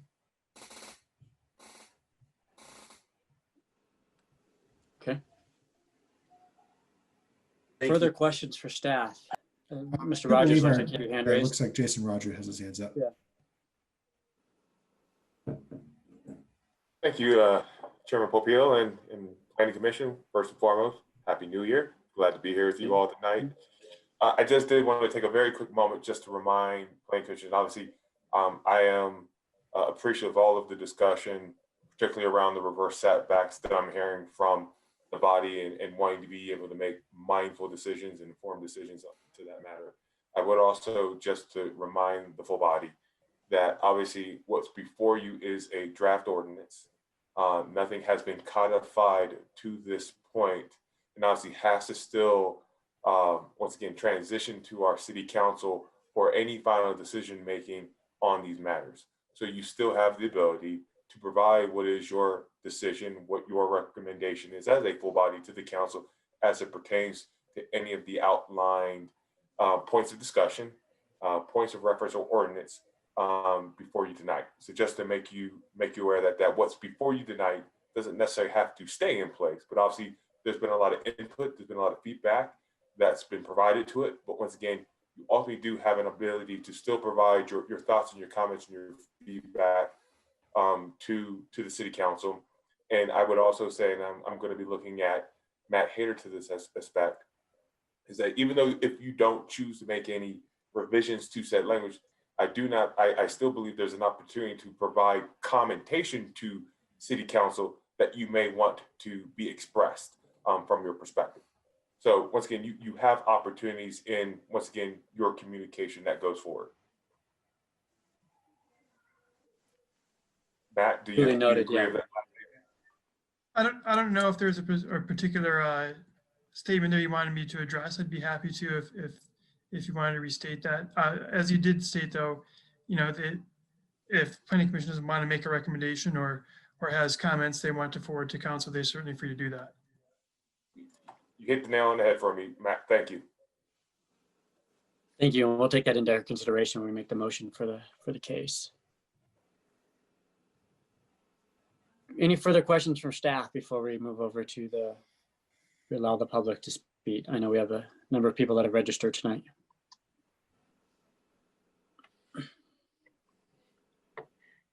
Okay. We will now move over to our public comment portion of the meeting. I do want to remind those that will have pre-registered to speak, that we do have a few rules and procedures. We ask that you state your name and address when you come on board. Alexa will unmute you one at a time. And we do ask that you limit your comments to 3 minutes. We really are here to listen to your comments and value your opinion, and look forward to that. So with that, I think the first person that we have is Mr. Douglas. Can we bring forth Mr. Douglas? Good evening, Planning Commission. Happy New Year. Mr. Douglas, state your name and again, the address for the Sure, record. Steve Douglas, 10970 Unity Parkway, Commerce City, Colorado. Thank you. I have some concerns here.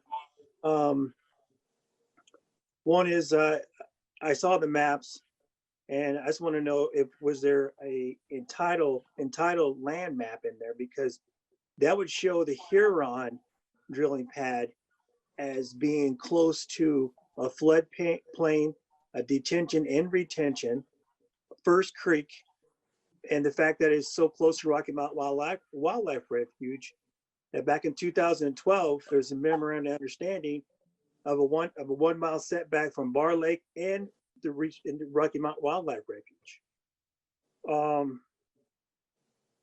There's also a great deal of radon gas in the Northern Range. You know, we have a lot of homes that continue to monitor those radon gases. Anything that's any disturbance that deals with drilling is going to shake that up as well. Those chemicals they use, Andrew, as you were speaking about, Commissioner Andrew, those are called forever chemicals. So once those are put in the ground, the things that are left over, they don't get 100% out. There are still things left behind. And then as far as the setback, I really encourage not to go below 1,000. It should be a 2,000 foot setback, not a soft back, because we're talking about the future development of Commerce City. And yes, Andrew, you are correct, as well as Commissioner Yokes.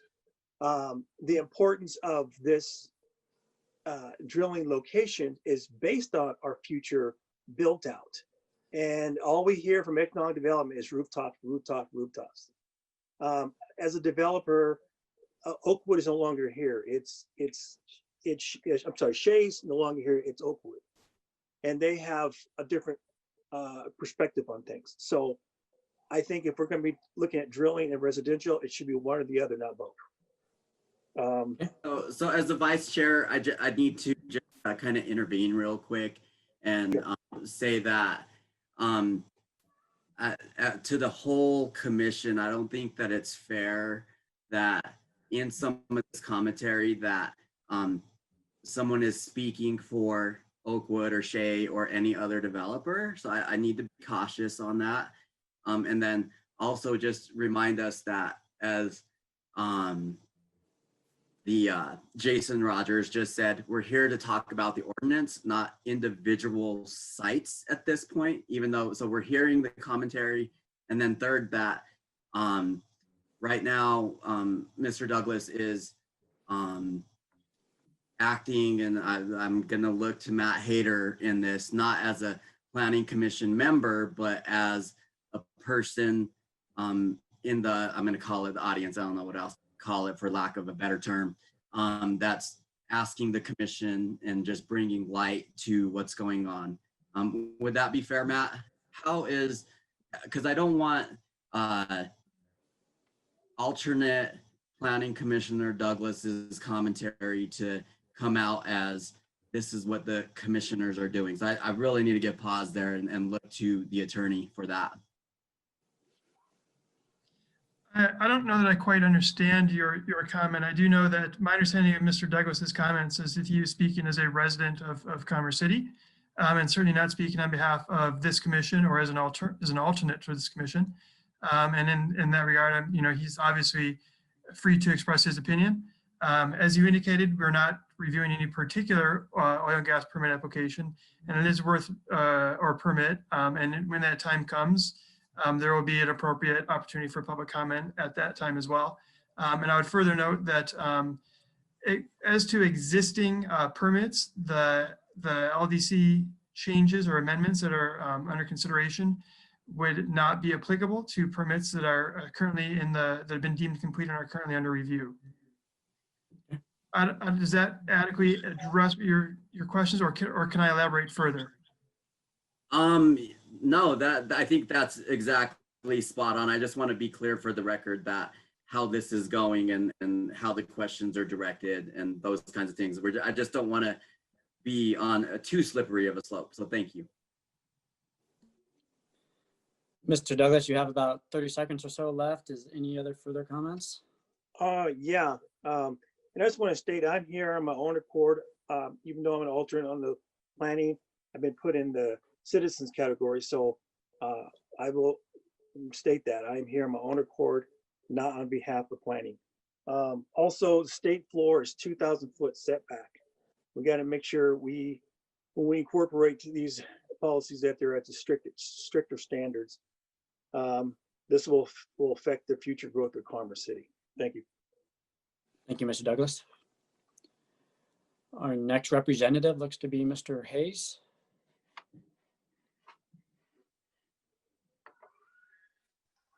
Welcome, Mr. Hayes. Can you please state your name and address?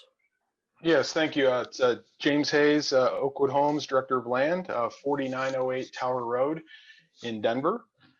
First of all, I want to thank you for your deliberations tonight. Very interesting conversation so far. I did submit a letter and a couple of maps. So rather than go through that in great detail tonight, I would encourage all to read that, take a look at the maps, specifically how it affects Reunion Ridge, which is a village plan that is in process right now, as well as an overlay of what this would look like on currently developed neighborhoods, in this case, South Lawn, and how many homes would actually be impacted by such a large setback.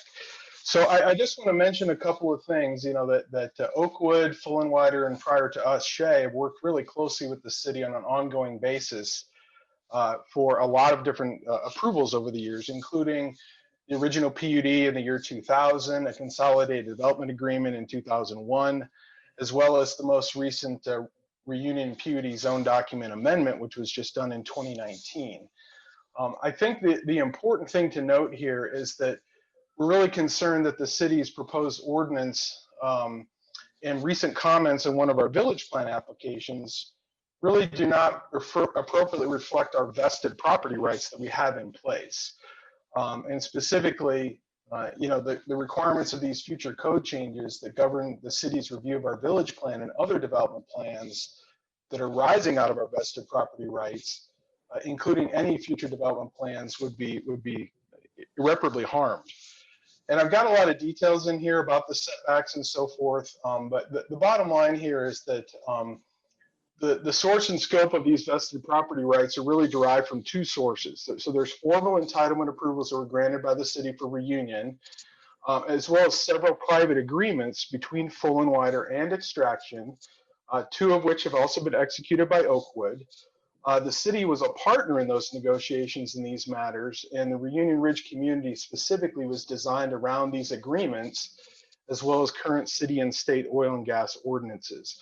And to be more specific, it was always planned that we would not develop any home sites or homes or lots within 1,000 feet of the Extraction oil and gas site during the initial drilling phase, but that once it went into the production phase, as Mr. Martinelli described, where an 80% of the work is done, we would go back to a lower setback of 400 feet. And the city has taken steps to approve of that plan, not only in the PUD document by zoning those properties, but also with the approval of the Reunion Ridge final plat filing number 1, which actually set forth the tract where the oil and gas would be operating, as well as the Potomac Street right-of-way. So there's a whole host of vested rights, if you will, that have come with a lot of these approvals over the last couple of years. So again, I know I'm running out of time, but I just want to encourage you to look at the letter, look at the maps I provided. And we think our remedy for this is the city recognizes that our development plan should be exempted from the new city regulations to the extent that they impair and infringe on our vested property rights. Thank you. Thank you, Mr. Hayes. I have a question of Jim Hayes, if he's still there, Jonathan. Let me see. Yes. Jim, you still there? Jim, I have a I'm curious. I'm sure you've probably expressed this to the planning department when they were in the process of developing this document. Do you feel that you were clear on that and what your remedies could be. And, you know, that's pretty significant change from what the document says. How's your relationship with you know, Dominic and the people that put the document together? Yeah, great question. Thank you, Commissioner Kamak. I would say absolutely. The staff has been great to work with through this entire process. I think this took a turn in July with the City Council study session. Up until that point, we were fully aligned with what the new ordinance was going to say. And it actually showed the table that said that we would have a reduced setback of 400 feet when the lots in question, or when the wells in question went into the production phase. And we believe this was entirely consistent with our agreements with extraction. We still have a bit of a disagreement over how the setback is measured. We prefer to measure from the wellhead to the nearest residential structure, as opposed to the fence to the property line as shown on the exhibit. But we believe we've got some flexibility in our plan that we can modify that accordingly if necessary. But the larger issue is this 1,000-foot reverse setback. And the math that we have calculated, this would eliminate around 200 lots of residential development right up against the well site. And the other thing to consider is that are not platted yet. And so this would be a situation where the market would be making a decision if they wanted to buy homes within 400 feet of a well site at some point in the future. These would be standard residential sites. We're not putting, you know, inexpensive or affordable housing in these locations. These are standard market rate sites. And so we believe that the staff have done a great job, and really until the July study session with City Council when the 1,000-foot setback issue came up. So, Mr. Hayes, so did I hear you right that said you would be in favor, though, for a 400-foot reverse setback? I wouldn't call it a reverse setback. I think the more appropriate thing was when it goes into the production phase, there was a table that staff had in an original draft that showed it would be 300, 400, or 500 feet, depending on the number of wells. Yes. So we would encourage the Planning Commission to consider adopting that table, essentially not having a reverse setback at all. But a setback during the initial production of 1,000 feet. And then when you go into this operational phase, it would reduce accordingly. Okay. Thank you. Mr. Yost, did you have a question for Mr. Hayes? Yes, I do. This is a question for either staff or the planning, so I may want to hold off on it. Yeah. Okay. Thank you, Mr. Hayes. Mr. Amador, did you have a question for? Yeah, I think this is item for Mr. Hayes as well. He lightly scratched the surface about affordable housing. And if I'm a developer and I get more stringent setbacks and these kinds of things, so I lose 200 units, I'll just call it that at this point for terms of an example. Clearly the developers pass those development costs on to the end user, the person that buys the house, I'll call it that. And so if I'm 200 less, Mr. Hayes, would it be fair to say that affordable housing becomes less affordable with a more stringent setback of 1,000 feet? I think that's a general assessment I would agree with, yes. You know, it's going to depend on the infrastructure that is required to, you know, deliver those lots. In this case, yeah, we would have to spread out some of those regional infrastructure costs over less lots, which therefore would just drive up the price of the land and the price of the house. In the specific case I'm referencing, we've already made decisions. The city has approved of these plats and village plans in this area. And we feel like we would have to potentially redesign part of that to figure out how we could cover the cost of losing 200 lots. I don't think we could actually, you know, accommodate the increased cost of all the infrastructure that staff and the city had recommended and required of us if we lost that many home sites. Jim, does the 400-foot setback meet with the state guidelines, even though that's not what's in this particular document we're looking at? I guess I'm not the best one to answer that.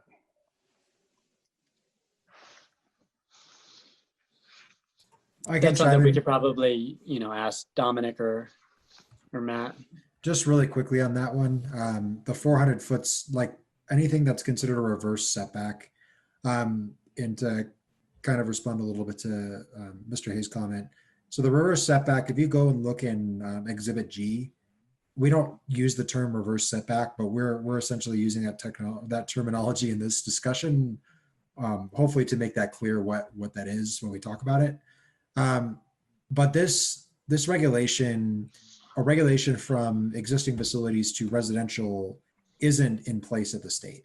So the Colorado Oil and Gas Conservation Commission is in charge of regulating oil and gas development, and they're not necessarily looking at it from a local land use perspective. They are in some circumstances as it pertains to like surface impacts, but wherever, and there's a number of existing local government regulations like other jurisdictions that have put in this type of setback from new homes to existing facilities, but that's all done at the local government level. So there's no state reverse setback. Okay.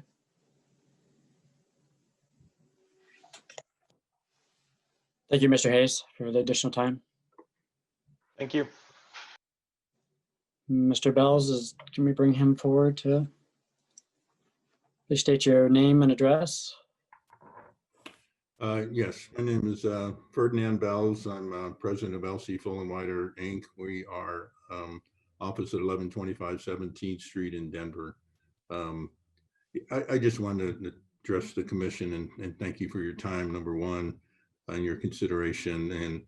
And secondly, I just want to commend the city of Commerce City for literally 30 years of cooperation in developing Reunion, beginning with in the 90s when we worked closely with the city to develop the master plan for Reunion for almost 3,000 acres and decided to annex into the city, donated land for Buffalo Run Golf Course, and since then continuously have worked in partnership with city.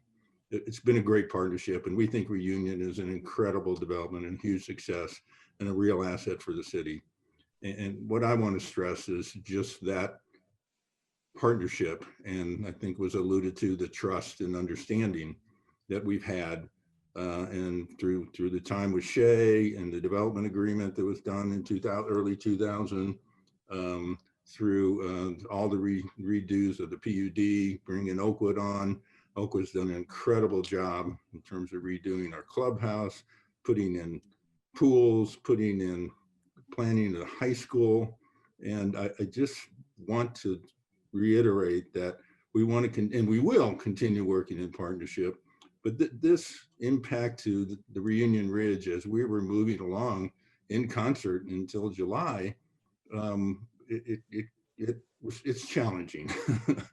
And, it just makes it harder to continue to produce a quality development. This area is affordable compared to the rest of the city. We want it to continue to be, we want it to be quality. If you go out and look at that development, our recreation, the golf course, what Oakwood has done, it just makes it more difficult to try to continue. I'm not saying we won't, but it just makes it harder and harder to lose 200 plus homes. That is, residents for the city, for what we think we've done a very thoughtful job and work with the city all along. So thank you for your time. You've been great partners. We look forward to being continued partners, and we hope we can get through this so it works out for everybody. Thank you. Thank you, Mr. Bells. Mr. Amador, question for? Yeah, so Mr. Bells, thank you for your comment. I guess it wasn't real clear from your commentary that you were in support or not in support of 1,000-foot setback. I believe what I heard was not. Would that be fair?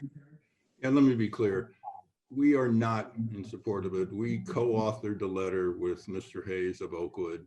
If you read that letter, we are in support of the 1,000-foot setback during the drilling phase and reducing it to the that graph 300, 400, 500-foot setback that was developed with the city through the first half of last year. So we're not in support 100% of what's being proposed, particularly on the setback aspect. But listen, a lot of it is great. We don't want bad chemicals in the ground, best practices. I think 95% of it's a great document. It's just challenging for some of those particular aspects. So thank you for allowing me to clarify, Commissioner. Thank you. And this is more for staff. Staff, I see a bunch of links in our 300 pages of documentation in our packet. What page in the PDF would I be able to find the letter from Mr. Hayes? Or it's in the I just don't see agenda. it. Is it a link? I don't. It's in the agenda. It's in the agenda. Andrew, Ooh. would that list all the attachments? What page is that, or in the agenda? I'm just trying to, I can't find it. I guess that's what I'm looking for clarity of if I'm to evaluate a chart, where do I find that in this agenda in the packet? Like I see a bunch of links, I see a bunch of things, I don't see it. It was on the Yeah, second page. I don't see it either, Jonathan. It's on the second page of the agenda, the updated agenda that was sent out by. Right. So I could send it to you. would staff be, or would someone be able to send this whole planning commission the agenda document? Maybe, I don't think we might have all gotten that. So I don't think that I saw it and where that was at. So I'm not sure if it got sent to everybody or not, or got caught in spam, but clarity, if we could send that out, that'd be great. I can send that right now. Thank you.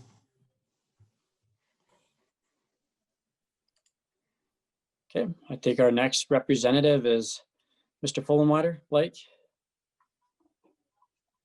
Blake, can you state your name and address? Thank you for joining us. Hi, I am Blake Fullenwider. I'm Vice President at LC Fullenwider Incorporated. Our offices are at 1125 17th Street in Denver, Colorado. Thank you so much for all of your time, commissioners, this evening, and the thoughtful discussion. At this point, I don't feel I have a ton to add beyond Mr. Hayes and Mr. Bells. I just wanted to reiterate, what Mr. Bells said. Fullenwider has really valued the strong partnership and trust that we built with Commerce City over the last 2.5 to 3 decades.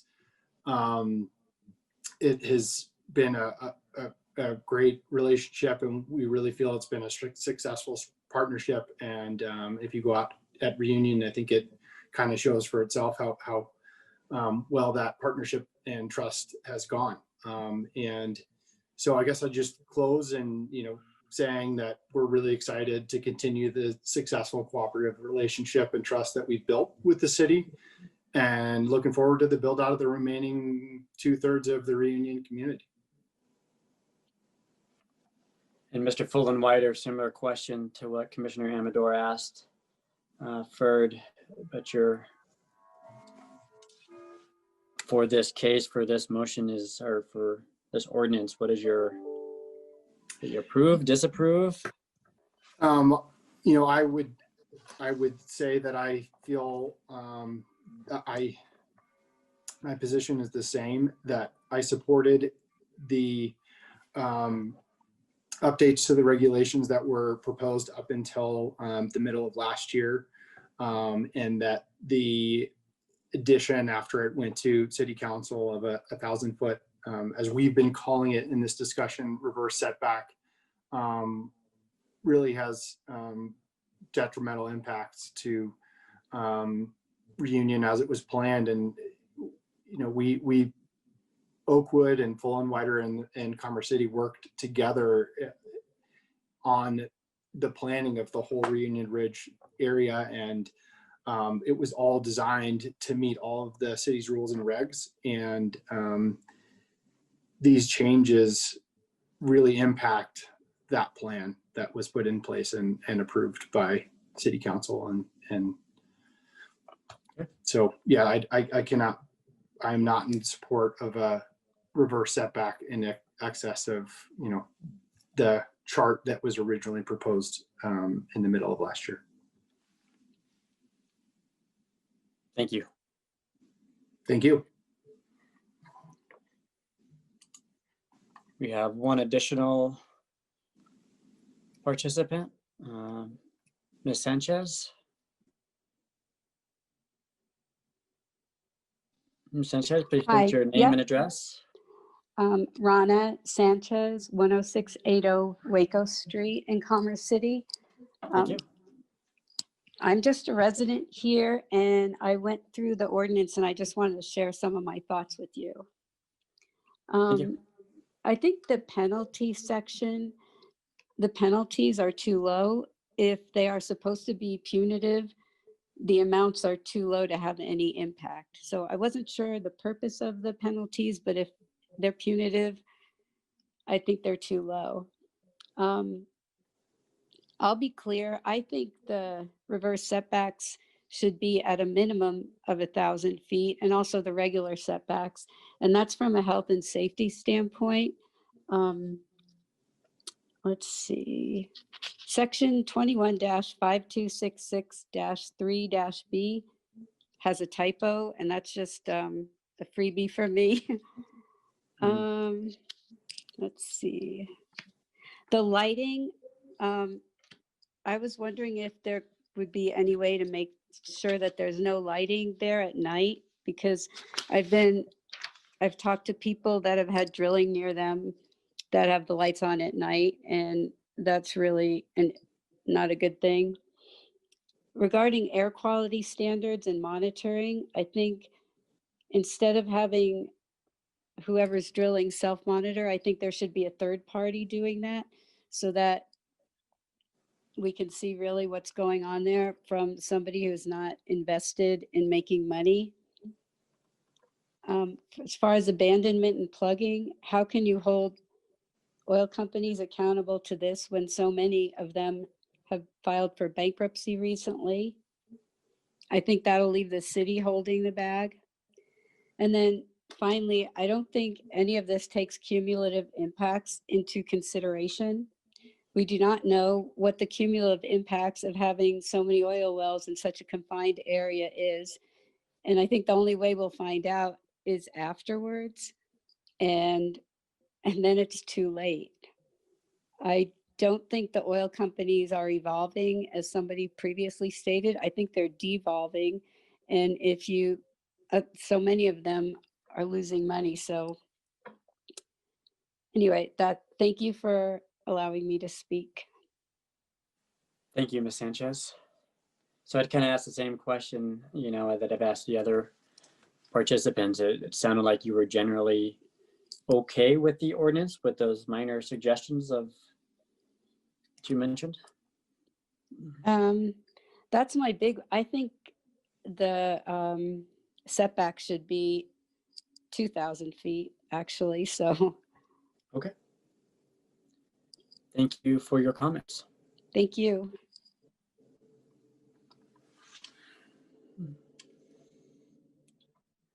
Those were all the registered participants that we had.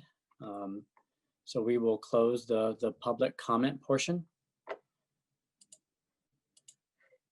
The city has received written comments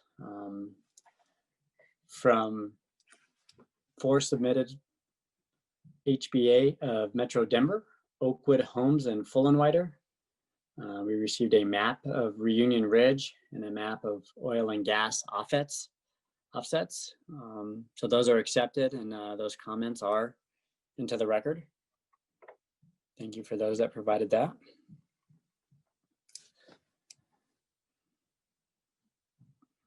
Now we will ask for a motion for the case. Mr. Commissioner Chairman. Popiel, before you make the motion, I do want to add some additional staff analysis to some of the discussion that was occurring. When talking a little bit about the 2,000-foot reverse setback, Matt Sura, if you're still on the line, maybe we can talk a little bit more about the 1,500-foot setback from 10 or more homes that is proposed within the current draft, and then how the 2,000-foot setback is going to be applied at the state level. Matt, are you there? Can you bring up the ordinance again too, Dominic? Yes, You know, the Article 5. How it's written. I think just so that will help us in crafting our recommendation as well, Certainly. Yeah, as Mr. Rogers has stated.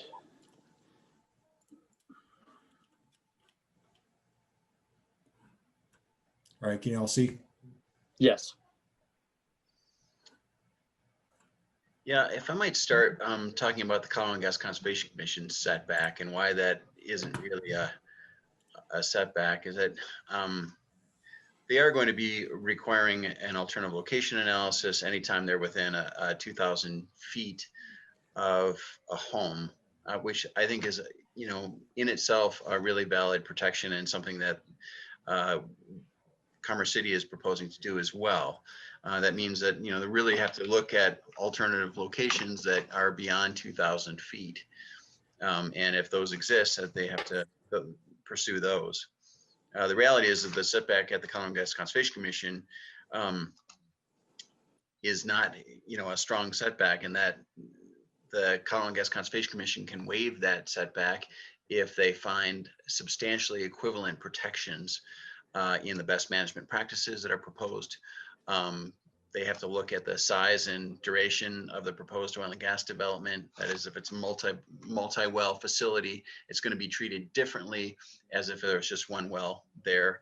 They're going to be looking at local government's disposition. I mentioned before, results of the alternative location analysis, proximity to infrastructure such as pipelines, and what kind of outreach they've done to affected residents. So on the flip side, City of Commerce City is proposing a strong setback of 1,000 feet from homes. And also if they're going to be within 1,500 feet of 10 or more homes, you know, it's a 1,500-foot setback. So those locations that are going to be closer to neighborhoods are going to have to be at least 1,500 feet away. You also have to recognize that these setbacks are on top of kind of a much stronger protection, which is zoning. City of Commerce City is not proposing to allow oil and gas development in residentially zoned areas. So that automatically takes some areas off the table. You know, in PUDs, they have to go through the PUD amendment process in those cases to allow for oil and gas development. But for the most part, it's going to be in open space and in industrial areas that any oil and gas development is allowed. Is there anything else that you wanted me to mention, Dominic? Matt, I think that was a pretty comprehensive overview of the setback provision. There is one additional item before you all go on to making a motion. I wanted to talk a little bit about lighting. So there is a provision within the Land Development Code and within this draft ordinance.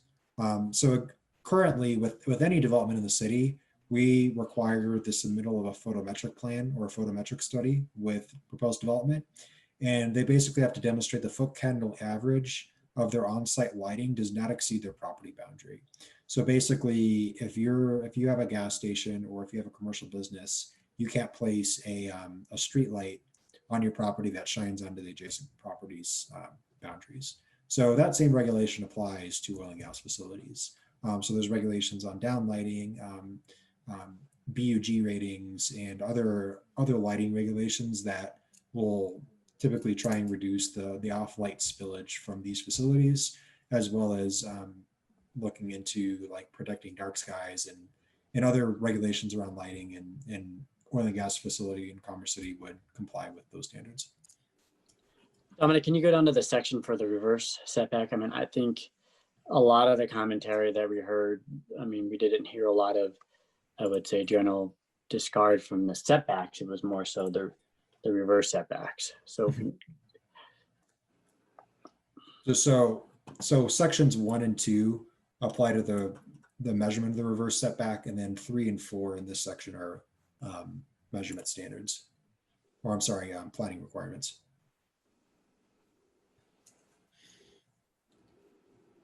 and that's Exhibit G. Yes. Would you like me to keep that up or take it down once you begin your discussion? I think you'll leave it up. Okay. Any further discussion from the commissioners before we make a motion?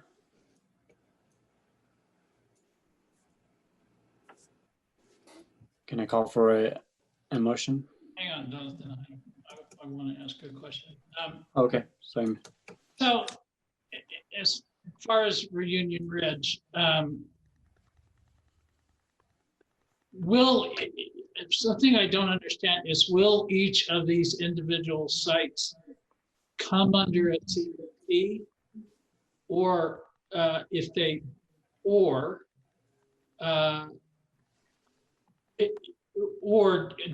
is there another, besides the application and all the proof and things that they have to show us, will it come before commission again? Yeah, so I'm gonna go ahead and just share my screen here one more time. And I want to point out which facilities will require a conditional use permit. So as we discussed in the zoning conversation, a conditional use permit is only required for an oil and gas permit if the underlying planning or development calls out oil and gas facilities as a conditional use. That applies to Reunion. So the Heron and Pelican sites are the two facilities that would be required to obtain a CUP. So the Planning Commission will review the Heron and the Pelican sites before they can be approved for development. Additionally, if a facility is proposed for a site where the zoning doesn't comply, they would need to potentially rezone that property if the future land use map complies with it, and ultimately decisions by Planning Commission and City Council as well. Understood. How about the sites in Reunion Ridge? It would require a CUP, yes. It will require. Yeah, Reunion Ridge is Reunion.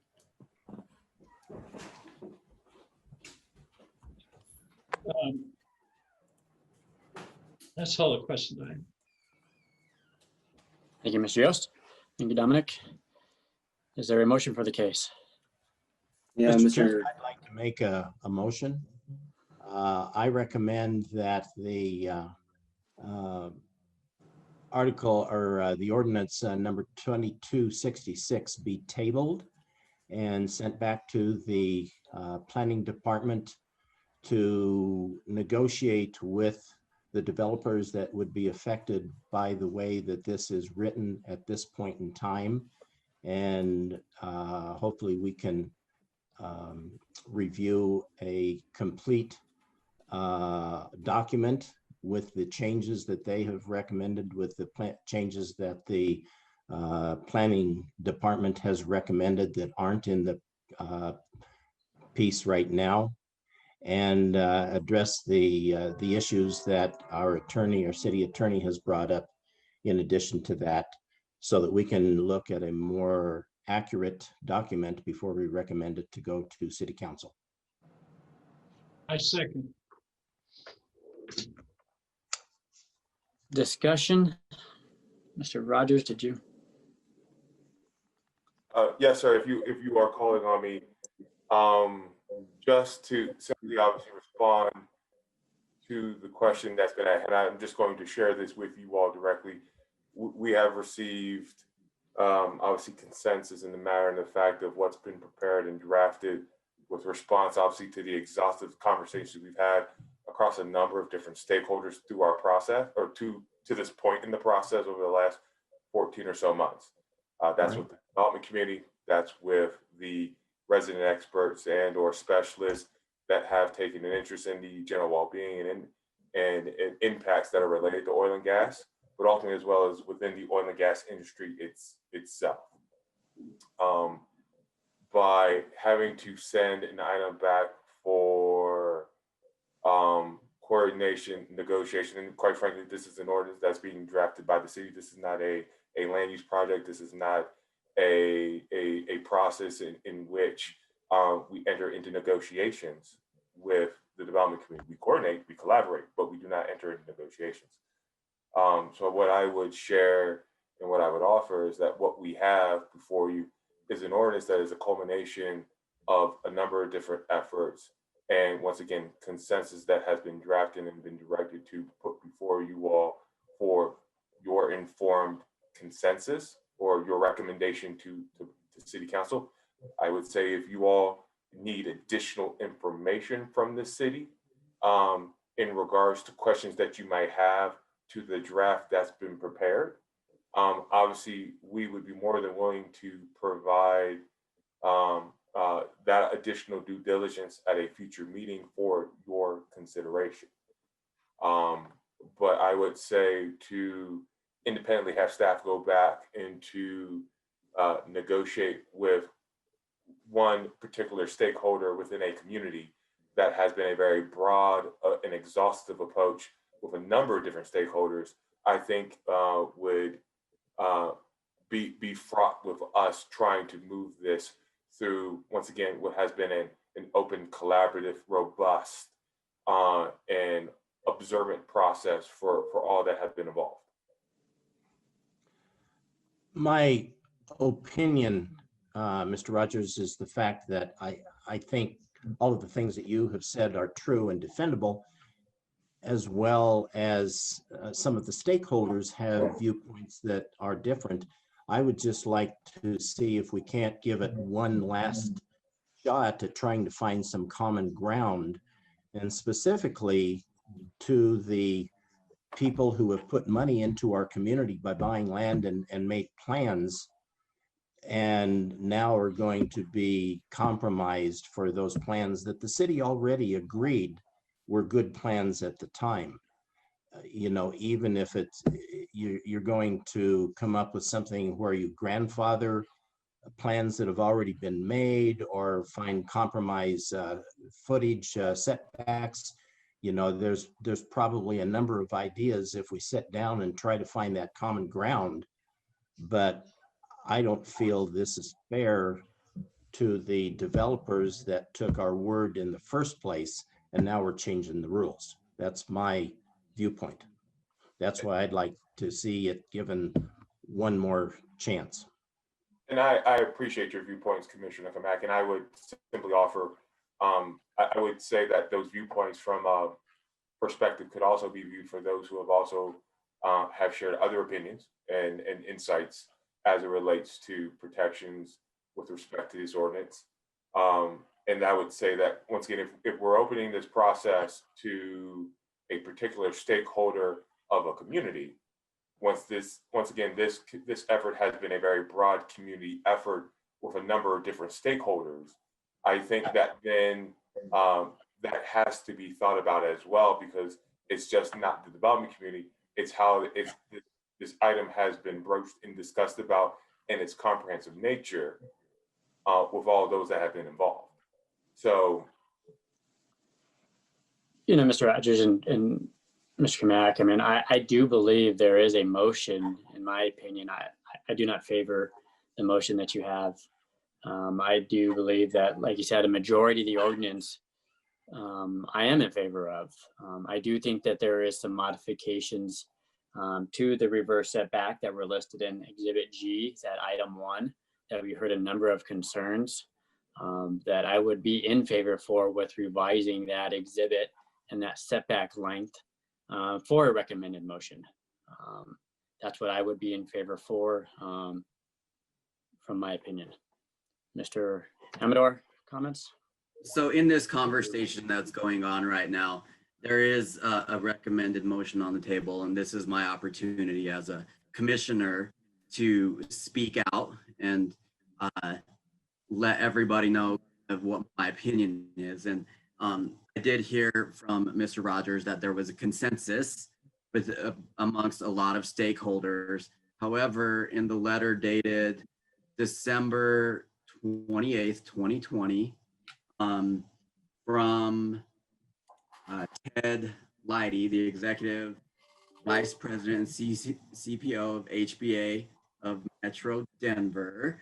I think in the in the third paragraph here, there is not a consensus of what's going on from what I'm hearing right now, and there is a negative impact to a motion that would just take the ordinance as is right now, and that is potentially out there as we've reviewed it tonight.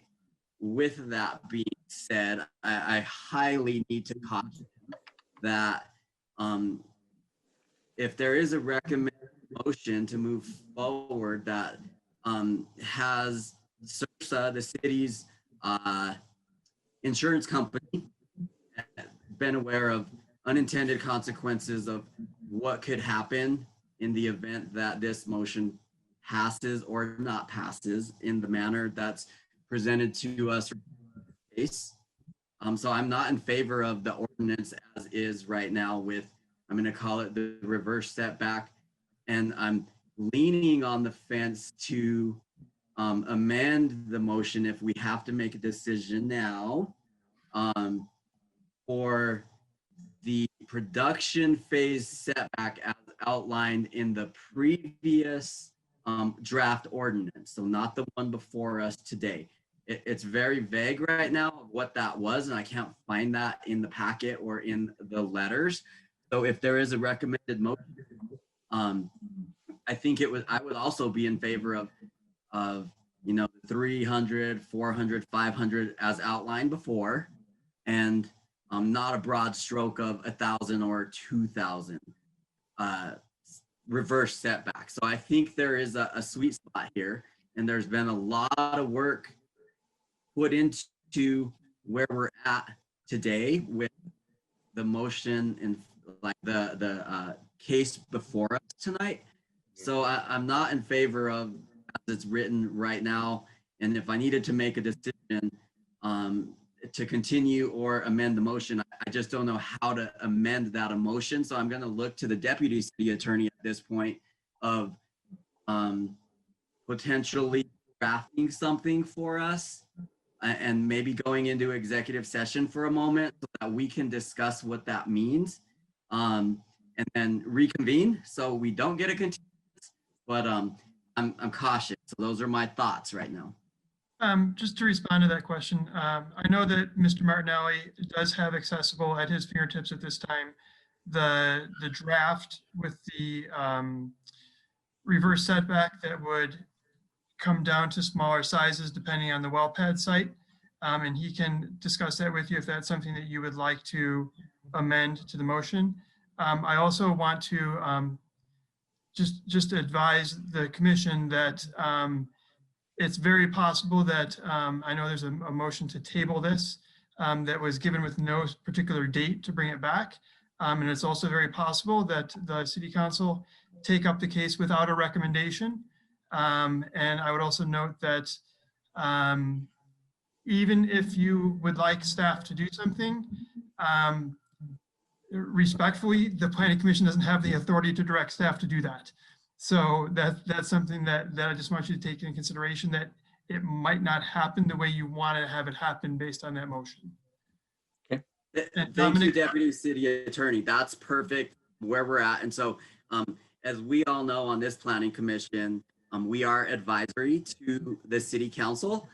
So I would strongly recommend to this board to come up with a alternative motion to recommend to the city council. I think that's where I'm leaning at this point, but I don't know if we need to go into executive session to talk about that, or is that something that Martin can present to us as is today, as you alluded to, Mr. Hayter? Yeah, and I want to ask Matt Hayter a question real quick. I think Commissioner Yost called a second. Do we have to call a vote after that? we're having discussion on the motion right now. So when we're ready for a vote, we will vote. There was some discussion of maybe amending the motion as presented, but that has not yet been done. I think the direction there was Commissioner Amador was trying to get more information as to the reverse setback back from July of 2019. And I believe that Mr. Martinelli would have that information available if that's what the commission wants to hear at this time in the context of a potential amendment to the motion. Yes. Mr. Martinelli, can you bring that previous? Yes, absolutely. So I'll go ahead and share what that language looked like previously. So basically, looking at sections 1 and 2 are the only ones that change. So basically it states, for permitted well sites where the maximum number of wells issued under oil and gas permit have not been drilled, where all permitted wells have not entered the production phase, no new residential lots may be applied within 1,000 feet. And then subsection 2 is the table that was being referenced by Mr. Hayes and other members of the public comment period. So that would be a new table 6-1 that would show a well count of 300 feet from 1 to 10 wells, 400 feet from 11 to 24 well pad sites, and then any well pad site with 25 or more wells, the setback would be 500 feet. Yes, thank you, Mr. Martinelli. Thank you, Mr. Martinelli. This is the chart that, in the discussion part of this conversation, really want to focus on. If we make an alternative motion, that this would be the recommended, I'm going to call it setback table that we would reference. So just for clarity, I'm in favor of that one, as I'm leaning on the fence at this point. I would be supportive of, to further that, as I stated earlier, I'd be supportive of this table for the revision to include this versus what is currently stated in the ordinance. I would as well. I think so at this point. Can I withdraw my motion, Matt? Well, I think what we could do, we could call for a vote. If the motion does not pass, then I will call for a new motion, Mr. Kamiec. So I think with that, I will not be in favor of your motion, but we can absolutely call for a vote. For clarity, Mr. Hayter, we will get the opportunity to make an alternative motion if this one fails, correct? Absolutely. Thank you. With that, can we have a motion? We have a second. And just for security, this is a motion to table the LDC, the ordinance at this time, and to negotiate with regard to the setback. Is that accurate? Yes. Yes. All right. Thank you. You have Alexa, a second. Can you call for a vote? Yeah. Commissioner Yost, Let me get this straight. I'm either voting for the motion to table or against the motion to table. To table it. Okay, I vote against tabling the motion. Commissioner Ingram, No. Commissioner Kamiec, No. Vice Chairman Amador, Nay. and Chairman Popiel. Nay. So the motion has not passed. 0 yeses, 5 noes. Is there an alternative motion on the table from the commissioners? Yes. I just want to call on, the deputy city attorney on this one. How would we call the motion to add that item 2 with the table to the ordinance? Sounds like what you're looking for is a motion to adopt the recommendation of staff with regard to the approval of ordinance 2266, with the exception of amending this particular section and replacing it with that presented in July of 2019. If maybe I can take a minute and coordinate the exact language, if that's what you're looking for. Is that what you're looking for? Correct, yeah. Okay, so Unless one of the other commissioners knows how to do that right away, they can call on it. Mr. Martinelli, do you know what the date was from that, that last draft that you put up on the screen a moment ago? So I believe that was July 2020. 2019 or 2020? 2020. I'm looking back at previous versions to make sure that we have the correct version. And that is for the LDC, that's the new section 216680, was it? 216280, yes. 6280. So I believe, Mr. Ingram, the motion here would be looking for the motion to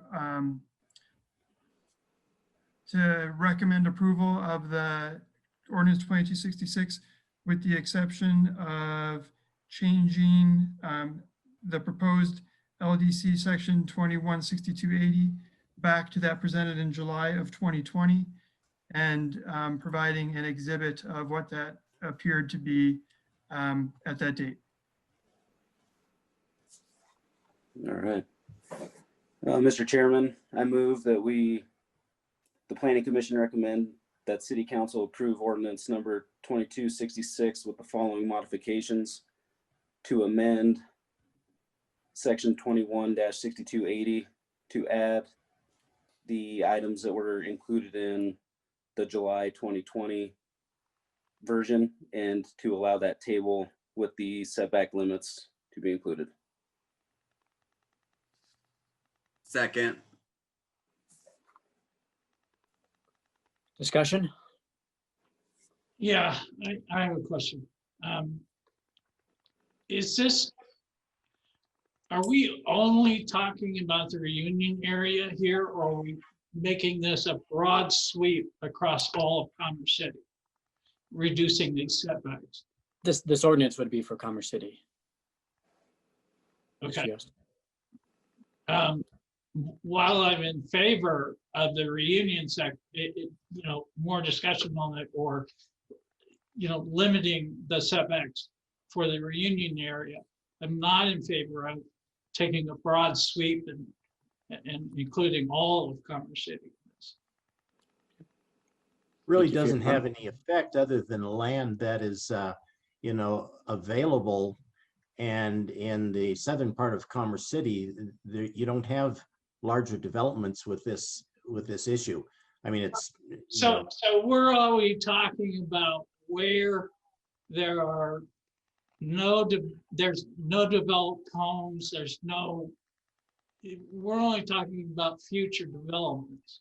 Is that Well, I think, yeah, Mr. Yost, I mean, like you said, it's mainly focused on the North Range because you already have the majority of the development that's already occurred on the southern half of the state, so of the city. So the ordinance would obviously apply to all of Commerce City, but given the developments in the southern half, it becomes much more restrictive.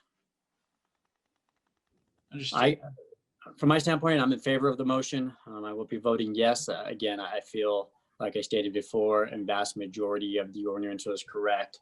Was a good approach for the city. I do like the recommended motion of altering the reverse setback from some of the feedback that we heard from the community and some of the concern that we had. So I will be in favor of the motion. If I can interject at this point, I believe when the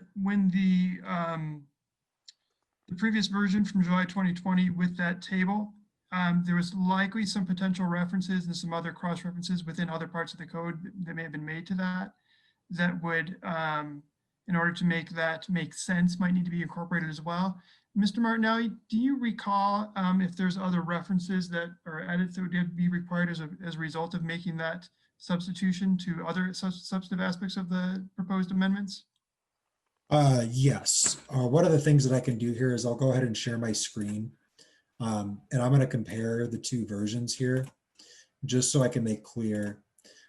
Because we did and got this ordinance ready to bring back in front of you again, there were some minor clarifying text changes we had to make and just general cleanup.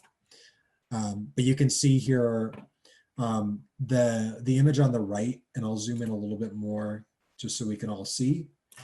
The version on the right is the one that's included within your packet tonight. So this is the clean version of Exhibit G. To the left is 216280. So basically, what we need to do is just add this additional language that says measurements shall be taken from the edge of the production site in the same manner as defined in 215266. So basically just revising the motion to incorporate the table from the July version with the additional phrase that says measurements shall be taken from the edge of the production site in the same manner as defined in 215266. This was a provision that we had heard from stakeholder engagement with Oakwood Homes and other members of the home builders community, that that definition was crucial to make sure that it's clear on how that's measured. So aside from that, the change is relatively minor, but it's basically adding that additional sentence. So just for my edification then, Mr. Martinelli, you're talking about taking the July 2020, but also including the line from the current proposal? Or are you talking about taking stuff from July 2020 and adding it into the current proposal? My recommendation would be to take that table and add it into the current version. Isn't that what we said? I mean, we didn't say to revise that in the current ordinance, right? I mean, we never said to remove the measurement from the current ordinance.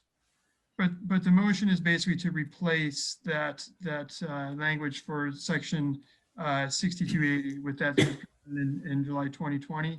So maybe there should be a motion to amend the motion that's on the table that's been seconded with regard to how to do that, which sounds specifically like to move the table over from July 2020 into the current motion as a section 2, is it, with the but to retain the definition and renumber accordingly? Yes.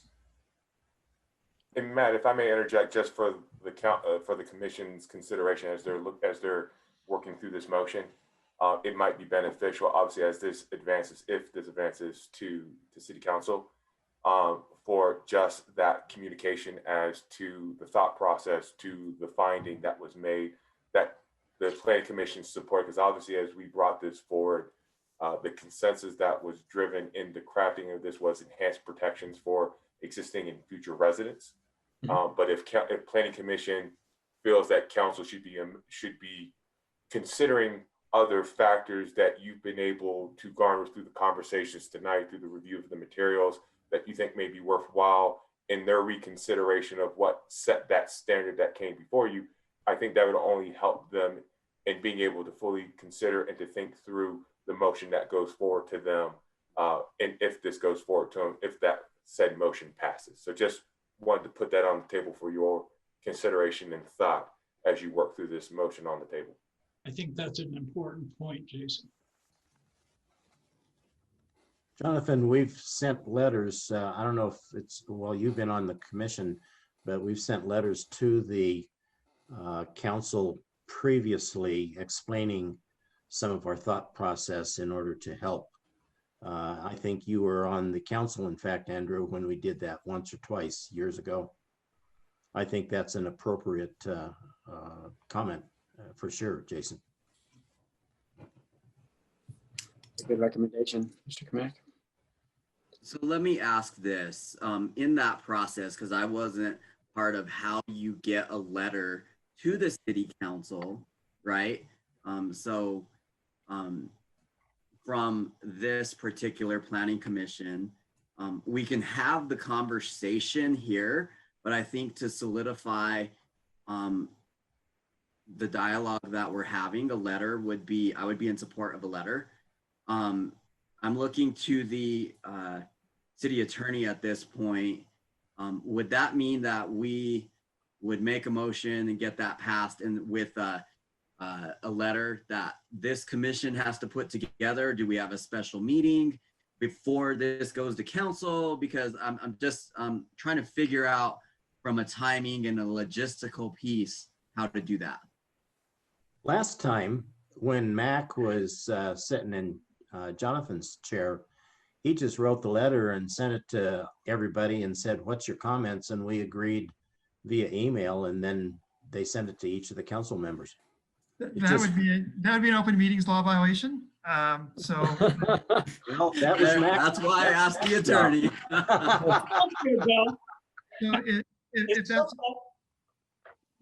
it might be that you also just, it might be possible to enter a finding of fact, to give a justification what you've done as well, just on the record tonight as well, that would go with the recommendation and be in the record. If you want to do an additional letter, I would suggest that you do it this evening in open meeting and draft it together. Otherwise, if you want to do something at a later date, you would have to notice some sort of special meeting to do that. And we would need at least 24 hours public notice of that meeting. And then we could work with IT to host it through Zoom or whatever means possible to make sure that we can make it open and available to the public. And my thought to that, Deputy City Attorney Matt, my thought was to that point of, right, you are in a public meeting, we are taking notes, and we could be very detailed as part of the public record, particularly to this introduction of a finding of fact that can be moved forward with City Council and obviously expressed as we prepare our staff report for City Council in that matter about what's been communicated on the public record as well, to ensure that is very clear to the City Council as they're considering the matter. Right, and where I'm kind of going with this as well is there is an outline of when this recommendation would go to the City Council, and to Commissioner Kamax, hey, he would like to continue, versus how do we get a letter to the City Council in terms of timeline. I know that we all have busy schedules at this point, so it's a coordination effort, whether that is tonight or is that special meeting with the notice. I'm assuming, and I haven't looked at the council when this goes to them for approval or denial or for the vote, if you will. How can I guess the attorney or Mr. Rogers let this commission know when our recommendation is supposed to go to City Council? Because I think it's important for us to know how much time we have along with the posting. So good question, Commissioner Amador. The initial or the anticipated first reading at City Council is February 1st of 2021, with a second reading of that item to be heard, approved, denied, and or continued, or whatever decision that City Council may make on, I believe, March 2nd of 2021. Thank you. So we just plan another meeting here Yeah, in we a have time. week and get the letters together. Everybody can submit their thoughts to Jonathan, and he can put a proposed letter together, and then we'll have a meeting that's open to the public and discuss it and finalize it. Would that be fair process, Mr. Hayter? I'm just trying to keep us out of trouble. If we're able to do that, I know maybe you could talk a little bit about the process that we would have to do in order to craft that letter. I would think that the letter would be in a special meeting and we craft it all together instead of making it individually go in different places. I'm looking for process at this point. No, I don't see a problem if you wanted to designate one person to draft that letter, and if the others were going to send input to that person, I don't see that as a problem. It's when we have communication with more than two people, between more than two people as a group, and you have those multiple people on emails that were violating open meetings laws, and we're going to avoid that. At the same time, if you want to have essentially, it's definitely it would definitely be a meeting, but in essence, a study session that's more of a work session maybe would be a better way to do it, to talk about the drafting the letter and do it collectively. You can do that. Of course, it wouldn't hurt to send those emails to whoever you designate to be your scribe, and they could kind of put something together as an initial draft going in. And then, just for the sake of openness and transparency, we could put those, those letters can be part of the public record if you so desire for the next meeting as well. So everyone knows what was said and kind of sees the history of how that letter came together. You have some options there. Just that my concern legally is just to make sure that we're not violating open records laws. How you functionally want to do that, you have several options there. And I'm sure that I'll be able to work with Director Rogers and his staff and administrative staff to make sure we get proper notice of the meeting. It's just a matter of, when that occurs. But that won't be a problem. Just to further that, the rest of the commission, obviously, we want to make sure that your voice is heard to the city council. Obviously, we've had a number of conversations with city council about the formation of the ordinance, and I'd like to make sure that they're clear on, what drove you to make certain decisions that will once again help them to make informed decisions and/or ask informed questions of us as we continue to work with the broader community from all sides of this as this moves forward. So, at the same time, I wouldn't be surprised if this group, you guys work cooperatively together and cooperatively, and I wouldn't be surprised if you were able to actually get this done tonight on this call, if you'd like to do it right now, or if alternatively you want to look at doing this through making findings of fact that would go with the recommendation as well. I think let's move. I know we have some other business as well. I think let's try to work through our motion for this case, work through the rest of the agenda, and then we can cover that, see where we're looking open business and see if that's something we can do. Just for edification, I think the only item on the agenda tonight was just a basic announcement about the kickoff for the comprehensive plan. Okay. There's no other issue that the board needs to address. Okay. Yeah, I saw that on the agenda. I didn't know how lengthy that was. So I'm just in the spirit of discussion right now and conversation. I'm open to having this dialogue after this meeting as a letter to develop for the council. So I'm open. I'm good. It's 8:45. I can go till tomorrow. Thanks for that clarification. How old are you? I'm just a baby.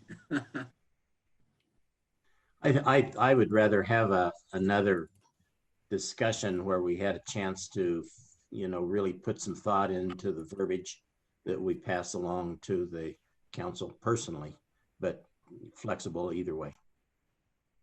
Okay. And thank you, Mr. Kamak, I think or Commissioner Kamak, I think that's fair because I know we all have day jobs. I know I've been on the clock since 6:30 this morning. And it's now, past 12, 13, 14, almost 15 hours into the working day. So for a clear thought process, maybe it is that we have a special meeting to work through what the letter is for the thought process to the council. Plus the nuggets are playing. And it allows us an opportunity to, like Mr. Hayter suggested, if I can be the designated point of contact, I can collect some initial thoughts from you all before we meet. And then kind of combine our thoughts, and then we can work on the draft together in our session. Mr. Chair, if I could, yes, I've been around all evening, believe it or not. So the deadline for City Council, that packet's January 22nd, Friday. So, and we have to notice a special meeting at least 7 days in advance. So we basically have the 14th and the 18th a holiday. The 19th, we may have another commitment. So the 14th or the 20th are kind of two options available. We don't have a lot of options if we choose to go another meeting. So just be aware of that from the staff side. Okay. We can select a time. Or if you want to do it during the day, right? We wouldn't necessarily object to business hour type of meeting as well. So never. Okay. Well, again, I think let's work on the motion at hand. I know we have a motion, we have a second. Let's get through this motion, and then we can go through there. I know there's some business discussion of an alternative motion to the motion that's at the table. So do we need to vote on the current motion, or we can amend? I can ask for a motion to amend the motion that is on the table. I think what you're probably looking for at this point is a motion to amend the motion that's on the table, because we wanted to clarify how Yes. the July 2020 draft will be incorporated into the current draft. Yes. So can I have a motion to amend the motion that has been presented? So move. So just, is there a second? I'm sorry. Second. Yeah. So just for my edification then, my understanding is that there's a motion to amend the current motion with the recommendation to modify the proposed section 216280 to incorporate, Dominic, is it table, what's the table number? It's table 6-1. And the language of paragraph what? The language, it might be easier just to use the language rather than reference the paragraph, because it changes when you add that into the draft. So I would say measurements shall be taken. Then Dominic, I want to know what paragraph number that was, please. It was subset 2, 2168-282. So it would be a motivation to modify the proposed section 216280 to incorporate table 6.1 and the language of paragraph 2 from the July 2020 draft of the same section. I believe then that gets you what you're going for. Dominic, does that incorporate the two things that are missing from the current draft? I believe so, yes. Can you just double check to make sure it is the two Yeah, things? I'm looking here.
And was the language of paragraph 1 to be changed at all to accommodate that?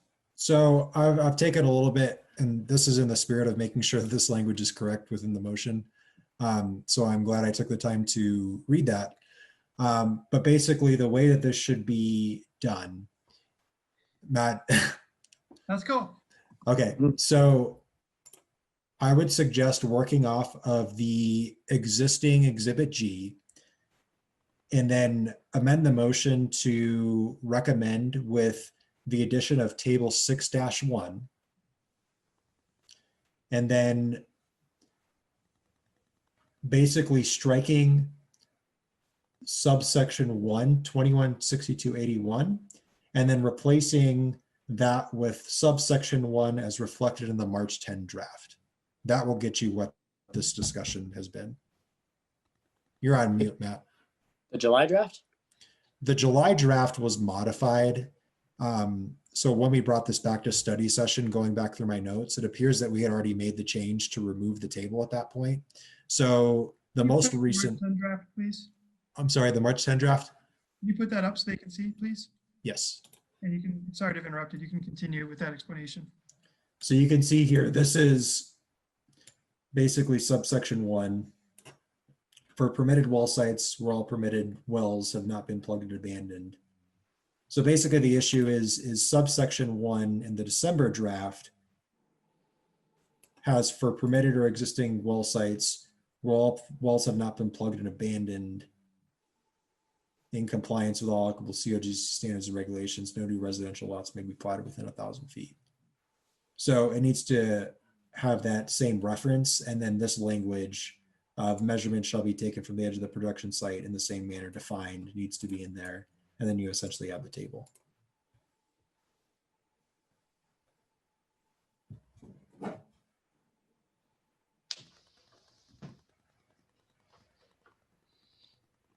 Okay, so we'd be taking, you said striking subsection 1. If this is what the planning commission wants, then my understanding would be then we'd be striking subsection 1 from the current proposed ordinance. Substituting in its place section 1 from the March 10 draft. And 2.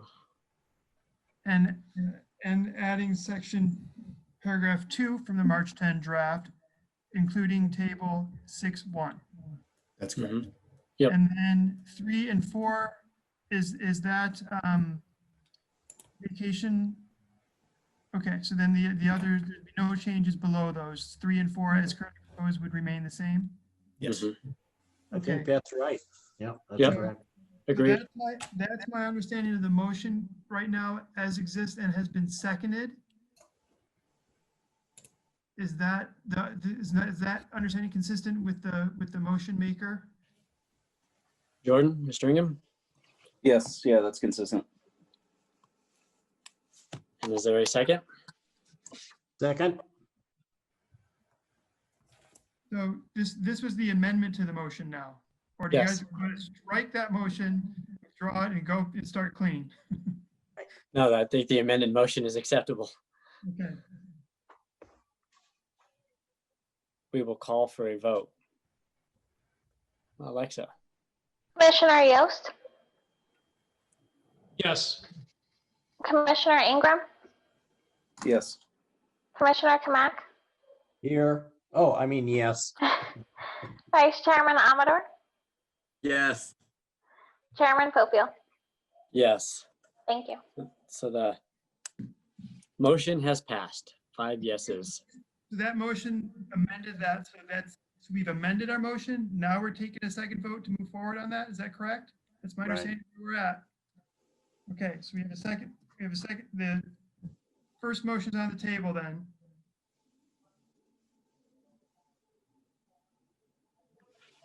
Can I look to, I'm not thoroughly confused, but I need, maybe if the attorney could state the motion for us all of what it's going to be, because we're not seeing all of the dialogue that the motion actually has to be. I think you're aware of what we know we want it to be, but can you state the motion for us, or can you send that or flash something up?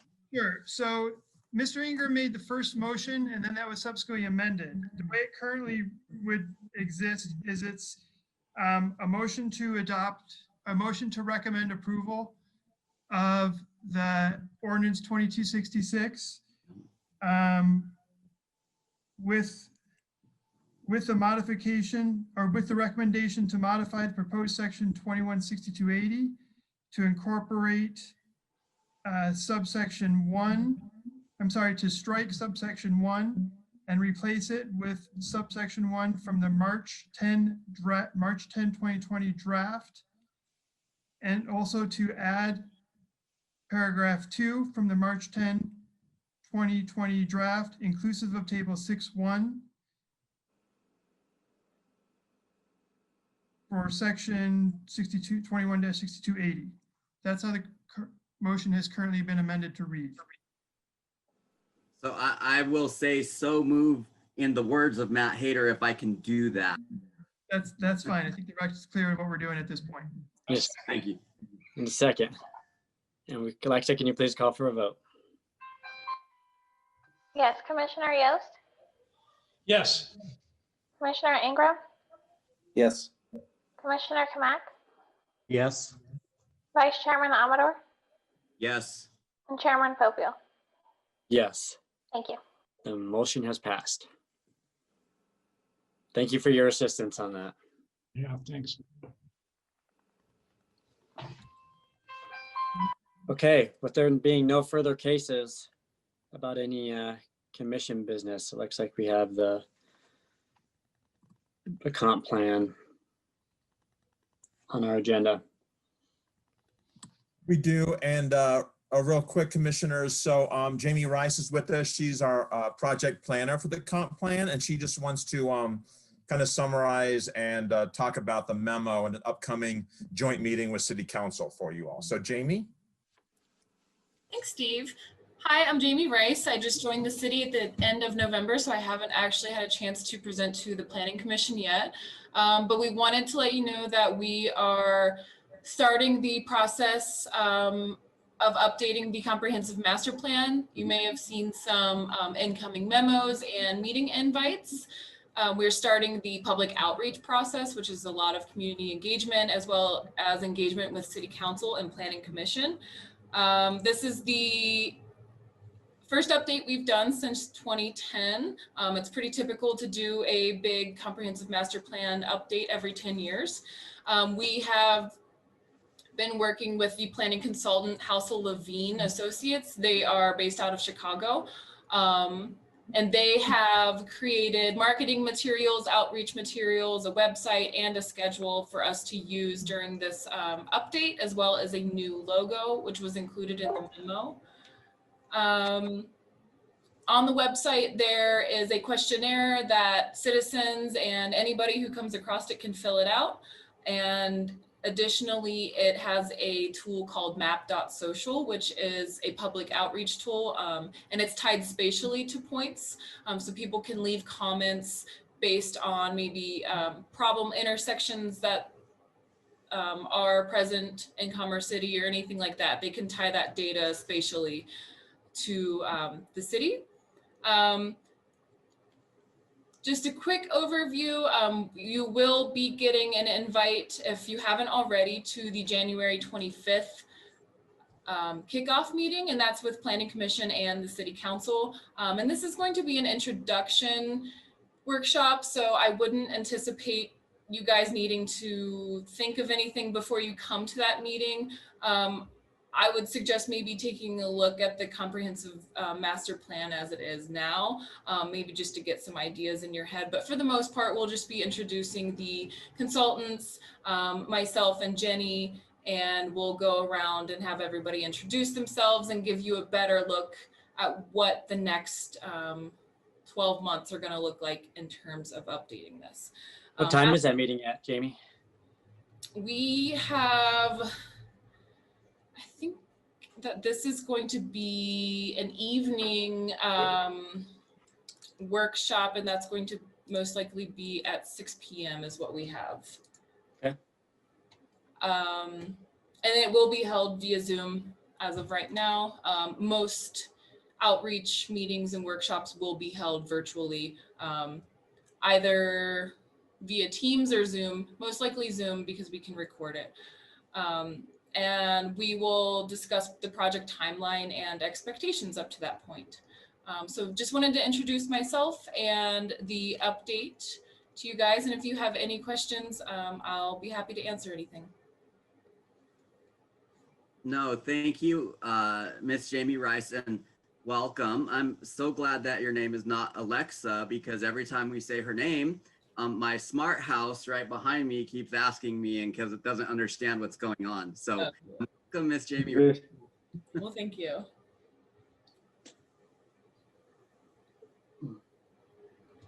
Okay. If there are no questions, I will see everybody on January 25th. Thank you. Thank you. Moving on the agenda. Let's see. Matt, any further attorney business that we need?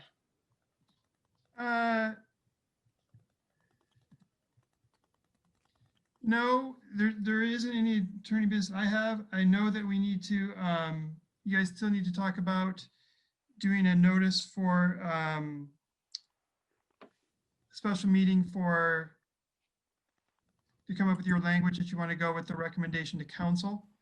And I would recommend that you try to schedule that at this time if that's possible. Yes. Let's go for the 14th. So I think there was a comment that you needed 7 days based possibly on past practice within CD for posting meetings, but I'm not aware of anything in the code that requires more than 24 hours notice for the special meeting. So Steve, I think that was your comment, right? That we needed 7 Yeah, days. that was my comment. Although, since we're not doing a case, that might have to be that 7 days maybe for land use cases.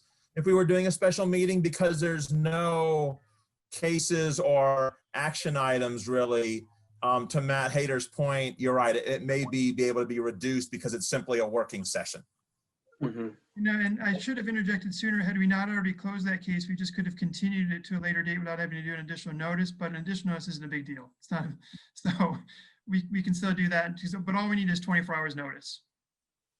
But does the planning department even have to be represented there, Steve, for what we're doing? Mr. Kamak, we would. I mean, anytime that you all meet, you know, we want to be of assistance and help guide that discussion. So yes, so we would have someone there, which is fine. It wouldn't be the full staff though you see in front of you now though. Sure, right. And you said your next availability, Steve, is the 14th, or was that just given at nighttime? It could be during the day, a different day. Well, yeah, I mean, during the day, we obviously have more options, but I know that traditionally the commissioners like to meet in the evening. And I know that the Thursday, the 14th is one option. Tuesday, no, not Tuesdays are not good because we have other meetings potentially scheduled. Or Wednesday, the 20th is another option for the evening as well. Or let me just look at my calendar here real quick. If there's anything earlier next week, if our 24-hour notice here, let's look. Or Wednesday, the 13th could be another option as well. What about earlier in the afternoon on the 14th? Can people make like a 4:30 work or something like that? Yeah. Good. Yeah, I can. What if we did that, got a little earlier start, Steve? Yeah, that's perfect. 4:30 on the 14th. Yes. Yeah, we could certainly do that. Trisha, does that work for you and your team? Or Alexa? Yes. Okay. And then why don't we say that if you do have any initial comments, that to email them to me, any thoughts, and I'll collect and try to get us at least a draft started before we enter that meeting.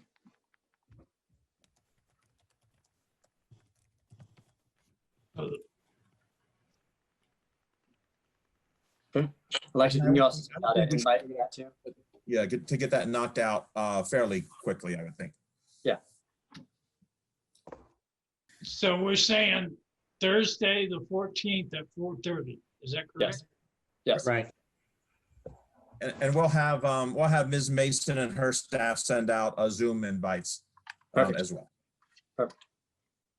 I'm going to do a calendar invite now just to hold the space for your guys' calendars. And then we'll send out the official invite tomorrow. Great. Okay, any staff business? Steve or Jason, anything else we need to cover tonight? Not tonight, thank you. I just simply want to be able to add my appreciation, not only just to my staff, but also to Planning Commission. I will say 2020, and this doesn't usually roll up to you. I know we've left 2020 behind, but this information typically doesn't roll up to you all, but I think it's worth noting. This year was probably one of the, if not the most, I would say, busy years that we've ever had as the city within development activity. With, I would say, in planning, we've averaged around 168 to 170 active applications that either go before myself for approval or before you all as Planning Commission with a recommendation to City Council. So a lot of development activity on the front end of the process. and a lot of activity on the back end with our building division as well, which just shows that there's a lot of confidence in Commerce City being an influential forefront of growth and development in the Front Range. And I have to tip my hat not only to the commission, but also the staff on being able to navigate what's already a complex system, just with another dynamic of a pandemic on top of that. So I have to be able to give my kudos to all involved on the call. Duly noted. Yeah, we thank staff too. Great job. I know that's tough today. So with that, our meeting is adjourned. Thank you all. Have a good night. Thanks, guys. Thanks, Thank Jonathan. you very much. Good job. Thank you. Good night, everyone. All right. All right, Matt. Tricia, if you don't mind, I think we can stop. Hold on.